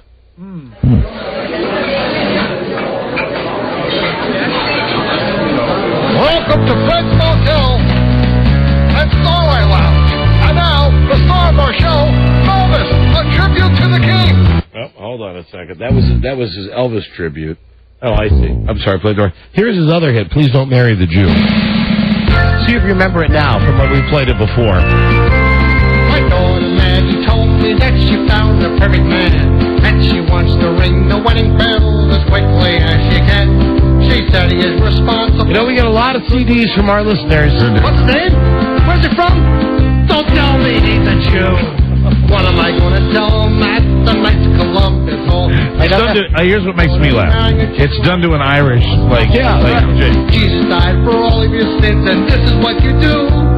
But Jesus, are you serious? How can you marry a Jew? Oh, Maggie. All right, well, now, that was the one that ain't bad. That's the one we got like 2 years ago. Where's the Priest Molestation Hotline? Oh, here it is. Must be it. Is this a song or a bit? Might be a sketch. Thank you for calling the law firm of Yukin, Fondle, and Atone. If you know your parties... All right, there you go. Well, see, folks, that's what we get from our listeners. That's great. And let's give them all a nice round of applause for trying. We only had a chance to hear 3 of them. We were not able to call any of them. Right, exactly. Tomorrow, perhaps. Oh, we still have this? Yeah. We've never gotten to the website, the Kirk Cameron I Love Jesus website. Yeah, well, we've had Kirk Cameron. We played the visited ones. No, we've never really we've never really delved into the website. Okay. But we have all the audio from the website. Right. And what the hell is that doing with these listener CDs? Yeah. This is golden. Kirk Cameron is golden. This other stuff is garbage. Speaking of gold. What else do we have? Just put one of these cuts in. I got to put it in back here. Just put one in. We got a caller 100 right now at 877-365-3636. Hello, Don and Mike Show. Hi, I know the answer to the secret sound. Oh, okay, fantastic. What is your name, my friend? My name is John. Johnny, where are you from? From Stockton. All right, Stockton, California. John, you get one guess to identify this everyday sound. Do it and win $100. Good luck. Caller, name this sound. There it is. And as with all secret sounds, you got this think music, the Regis Philbin think music. And just so you can hear it one more time, that's the sound. And the odds are in your favor. Yeah. Thank you, Mike. Yeah. Okay. $100. What's that sound? I believe it is the top of an aluminum can, like a soda can, not opening it, but just kind of flicking the top of it. Wow, how incredibly specific. It is so wrong that I'll give you 2, 3, 4, 5 buzzes. 5 buzzers. Wow. Sorry, absolutely wrong. Don't forget, though, that every guess is a clue for you. It's a clue for you, and we will we'll add $100, which means tomorrow it's worth $200. Nice. Okay? Thank you. Okay, goodbye. Thank you. He was disappointed. Thank you for calling. Who wouldn't Hold on. be? You get some kind of a prize. Hold on a second. We'll figure out what it is, okay? Oh, I know what it is. It's the prize pack from the HBO show Entourage. Watched a little of that last night. How was it? It's okay. I caught the tail end of it, and so I didn't get a chance to even make an opinion. It's produced by Mark Wahlberg, and it stars Buzz. The guy's name is? You know, I don't even remember. He's a new guy. Kevin Dillon is in it. Kevin Dillon is in it. Who else is in it? The guy whose name you couldn't pronounce. The name you were... Jeremy Piven. Yeah, the day you were drunk? He's in it. Jeremy Piven. Jeremy Piven. Yes. That's a prize pack for you from HBO. Thank you for listening. Thanks very much. You're very welcome. Hold I got that. the line. Kevin Dillon and Jeremy Piven. So think I'm drunk? See, I'm there. I'm on it. I'm on the case. Buzz. Yes. It's time for news and comments. Uh-huh. Hold on. Where's the rest of the Buzz stuff? There it is, right here. Thank you. Okay. Here we go. It's Buzz. How do you like this show, Houston? Stay tuned for news and comments coming up on the Don and Mike Show. Out of order. You're out of order. Are you okay? No, I'm drunk. I'm drunk and high, if I haven't mentioned that.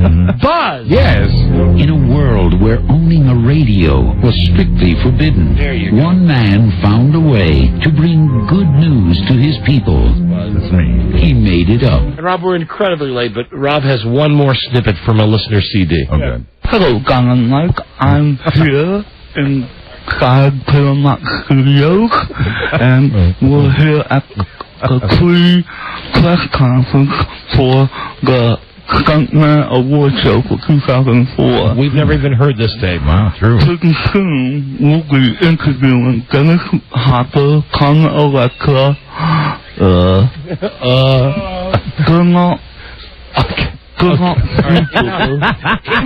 Enough! That brought me great joy. Enough. Buzz, what is your lead story on the news and comments today? Today, at long last, an election that's actually interesting. Okay, that is coming up after this professional.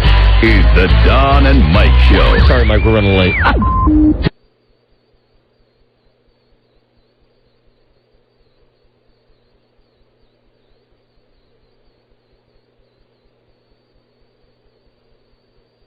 Hey, guess what? The computer just screwed up. But fortunately, we're here. We're queer. And we want to talk to you about OnStar. We're always trying to make ourselves safer in the car, right? Right. We wear our seatbelts, drive cars with airbags, but some things are just out of our control. Nails in the road, Jack. Black ice, Jack. Some moron yelling into his cell phone while doing 90 in traffic, Jack. That's why OnStar is such a valuable service. Everything from calling you to make sure you're all right if your airbags go off, to calling emergency services for help, to locating your car if it's stolen. OnStar can do it all. Here's the deal with OnStar. You press the white button and you use it like a cell phone. OnStar features an integrated cellular telephone, so you don't need any additional cellular equipment. 1 year of OnStar Safe and Sound plan, which includes a wide range of safety features, is included with the purchase of any OnStar-equipped vehicle. For more information, go to the website at OnStar.com or visit your local GM dealer. Are we up on the network break? No one's come in to tell me, so I'll play the jingle. We are waiting. Where are we at? We're right here. So we got a minute to go? Sure. So now we have, because the computer has screwed up, we have a minute to fill. So we have a minute to fill, but we're broadcast professionals. We're not on the network. Oh, let me tell you. Not on camera now. Just for those of you listening on WJFK. Be the 100th caller right now at 877-365-3636. But you must be available tonight. Tonight. Because maybe you knew this, maybe you didn't, that WWE Raw is at the MCI Center tonight. Caller 100 gets to be the guest manager for a match. Wow. Go backstage for a meet and greet from the WWE. Caller 100, 877-365-3636. 36. When you call, you got to say the turning Japanese. How does he say it, Mike? Turning Japanese. And now, back to the network. Don and Mike Show. Yeah, good plan. WJFK. This is the Don and Mike Show. What's the word from Planet Crackpot? Right. The Don and Mike Show. Reluctantly, here's Don and Mike. Time for Buzz's News and Comment. Buzz brought to you by Viramax.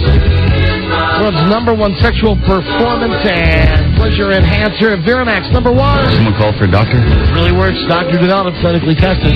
Viramax available at retailers nationwide. Call 1-888-TRY-VMAX. For those of you around the country, the greatest show ever continues. During the commercials, the computers crashed. Yes.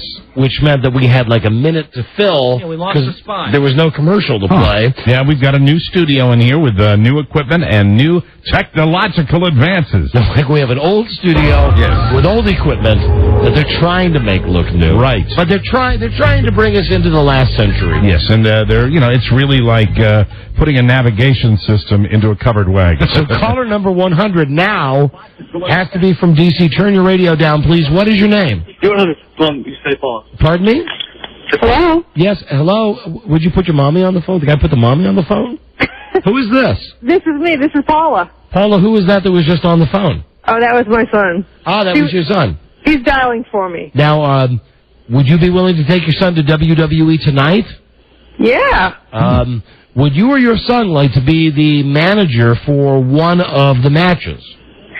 Sure. No, would you or your son? Which one would you like? Oh, not me. It'd have to be my son. Your son, okay. Well, you and your son better get your ass down to the MCI Center because WWE Raw starts in 2.5 hours. Oh, my gosh. You go downtown, go backstage, meet and greet your favorite superstars, and your son will be a guest manager for one of the matches tonight on WWE Monday Night Live Raw. Cool. All right, thank you. Enjoy. Thank you. Thanks. You're not driving a minivan, are you? No, I'm driving an MDX. Atta girl. Good mom. All right, thank you very much. Hold on a second. Thank you. Hold on a second. That was a surprise for her. Get that mom's information. Now here is Buzz. Hi, Buzz. Hi, Don and Mike. Well, election after election, surveys show that most people are bored by it all. Not this time. A new survey shows that 75% of us think, quote, it matters a great deal, end quote, who wins the presidential contest in November. It's still a close race. The new Marist College public opinion poll shows Kerry over Bush 45% to 44%. Hey, Marist. In the 17 key states that could decide the election, it's Kerry 47%, Bush 42%. They've reversed the numbers they had 3 months ago. You know, I have to tell you, I didn't pontificate about this because we're screwed with time today. Right. About Fahrenheit 9/11. Yeah. While I was telling you that I think I've heard too much about it, that I went in and didn't have the reaction. Right. I think for people who have not seen the movie, right, there is a large percentage of people who that movie's going to affect their voting. I mean, think so. I really don't think you can underestimate the power of this movie and the power of cinema in general. Yeah, and there would even be Bush people that would go in and it would have to come out of the movie and go, even with all of Michael Moore's way of slanting things, you'd have to say, You know, he is kind of a dope. Talking about Bush. There's a lot of hinky stuff in there. There sure is, and I think that Fahrenheit 9/11 is going to have a major impact on this election, and the fact that Michael Moore is going to get it out on DVD before the election is even better. Well, really, I think people have to realize just how incredibly powerful movies are in American culture today. And this may be the first time that a Tell movie... me about Anchorman, huh? How about Anchorman? Yeah. I mean, that changed my life. Changed the way people watch TV. Republicans did, by the way, take up that Pennsylvania theater owner's offer of a free showing of Fahrenheit 9/11 over the weekend. All right. Nearly 50 Republicans showed up on Saturday at a theater in Lewisburg, PA, with only about 10 insisting they buy their own tickets. It cost the theater owner, who's also a college film professor, $280 to buy the rest of the tickets. Now, after the movie, one Republican said he didn't think you could call it a documentary because it didn't represent both sides, and he doesn't believe 9/11 could have been avoided with Al Gore as president instead, but he said he thinks the movie's an important thing to discuss with Democrats. Mostly, though, he says he wishes people wouldn't see it. An 87-year-old woman called the movie the dumbest thing I've ever seen. You know, and I had to bite my tongue in this movie because people were talking during this film. And unlike Spider-Man or a movie like that where I don't want anybody to talk, I couldn't turn around and give someone the hairy eyeball because in many cases, people were, at least the audience, we saw it was Saturday night, so it's way 3 weeks past the movie was out. Was the comment I heard a couple of times, I didn't know that. Yeah. I did hear that, but I also heard this a lot.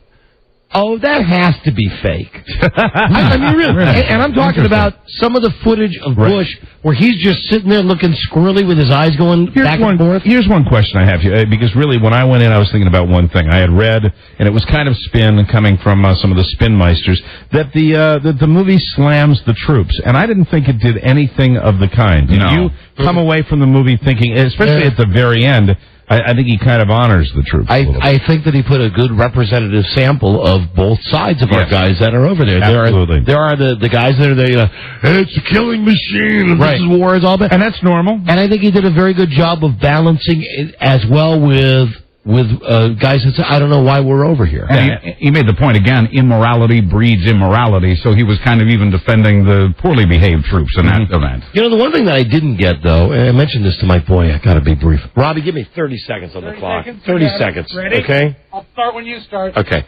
Here's the deal. Go. He's got the wife, the woman from Flint, whose son is over there, and it works out great for him because of what happens. I mean, not great for him, but, you know, for the movie. What I thought was interesting is that in the beginning of the movie, the woman had, I believe, 2 other children who she had enlisted in the Army to get an education. One of them even served in Desert Storm. It just struck me as common sense that if you're going to sign your kids up, as this woman did, to serve in the military, and there's a chance they're going to go somewhere and get killed, especially when it's your third one. Anyway, it was weird that...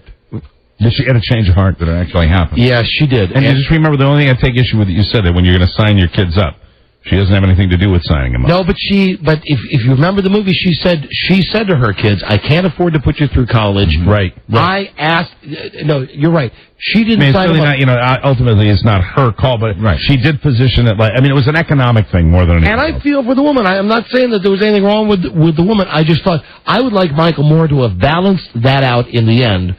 Because the first part was very front-heavy on that. And that's the only kind of documentary filmmaking that I have an issue with, is when they follow the person around. They know they're on camera. I mean, I used to take courses studying this. Is this a documentary? Is this not a documentary? And when you see somebody on camera, don't you feel like I do sometimes that, you know, yes, maybe they're completely legitimate about what they're saying, but damn it, they're on camera. Yeah. And I get the sense they're performing. It affects people. Yeah, and I felt that way when she was having the argument with the woman who had more than any time in the movie in front of the White House. Absolutely, more than any time in the movie. But having said that, I think it's a brilliant movie, and it can change a hell of a lot of minds, and it's easy to go in and second guess 3 weeks after the thing's been out, after I've already heard all the stuff that's in it.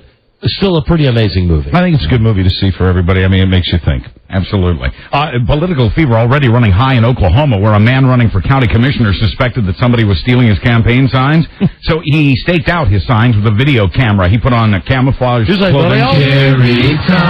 He made a great-looking video. He put on camouflage. He hid in some bushes, and he caught the culprit on tape. We got some video. Hey, I like that. Some beautiful video.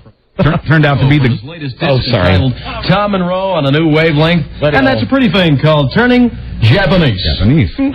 It turned out in this case to be the man he's running against in the election. Taking his signs Was down. stealing his signs? And throwing them into a creek. Hey, now listen, doesn't that remind you of a radio station? And all of us in the room could have done this. Sure. Yes. Where there was the silver dollar survey or whatever it's some, Right. or if they're giving away bumper stickers at McDonald's, you would drive over with people from your station, take like 500 stickers and throw them in the garbage for the other station. Why not?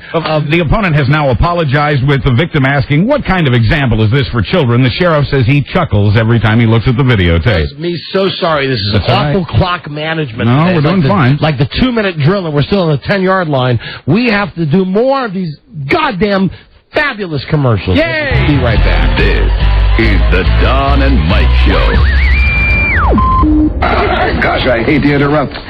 It's all been so incredibly fascinating and entertaining and instructive. Really, the time has just flown by. The Don and Mike Show. The comedy stars of the Allen Line One Radio Funhouse. Don Geronimo and Mike O'Mara. Yes, now again.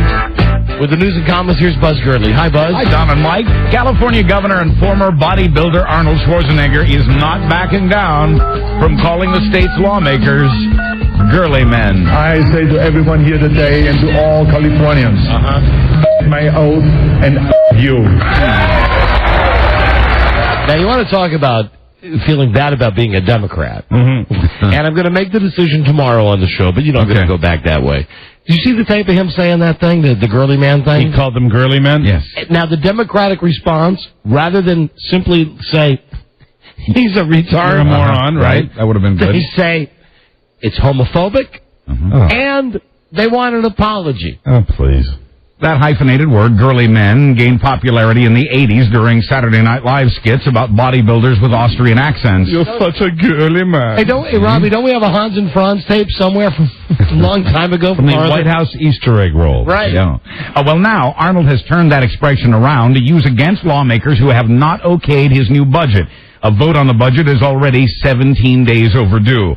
But Arnold's a Republican and the lawmakers are Democrats, and they don't like his $103 billion spending plan. Hi, this is Hans, and I never, Franz, and we never listen to Don Geronimo and Michael Miller. And why is that? Because they are girly men. All right, enough talk when I'm here to talk. We're here to pump.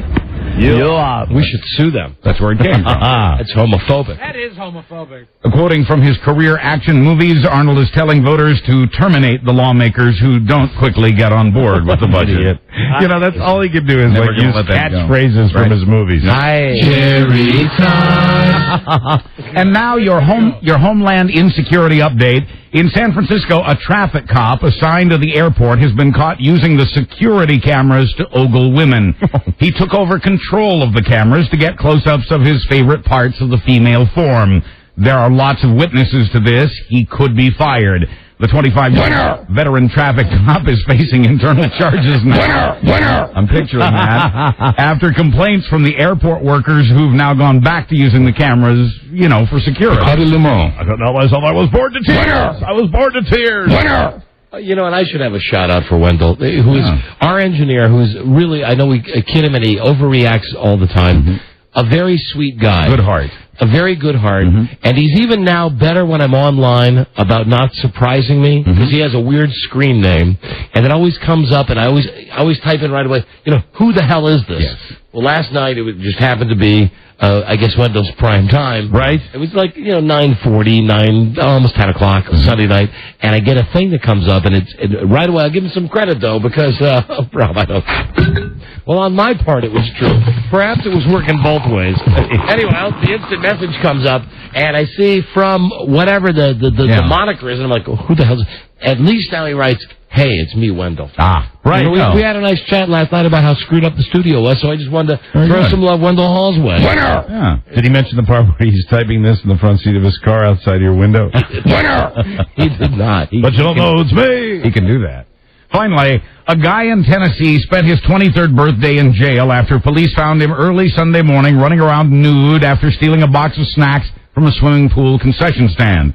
Police say the man scaled an 8-foot-high fence while naked and covered in nacho cheese. They found an open bottle of vodka in his Jeep. The man's been charged with... Hold on. Here's the guy. First message is, hey, Rob, Robert the Mailman. That's who it was. That's who it was. He's been charged with burglary, vandalism, and indecent exposure. He looks good with nacho cheese. And in Waukesha, Wisconsin. Only with his Lakers outfit. In Wisconsin, police are looking for the prankster who stretched saran wrap across an intersection. Yeah, Two people, his letting that soak in. His name wasn't James Phillips Sorton, was it? Two people were hurt as they were knocked off their motorcycle by the food wrap. Oh, my God. Last year, someone was wrapping parked cars in the plastic wrap, preventing the owners from getting into their cars. The police consider this a little more serious. Sure. I'm Buzz Burbank on the Don and Mike Show. Thank you, Buzz. No! Yes, Mike, that's right. We're out of time. Where'd he go? Don and Mike...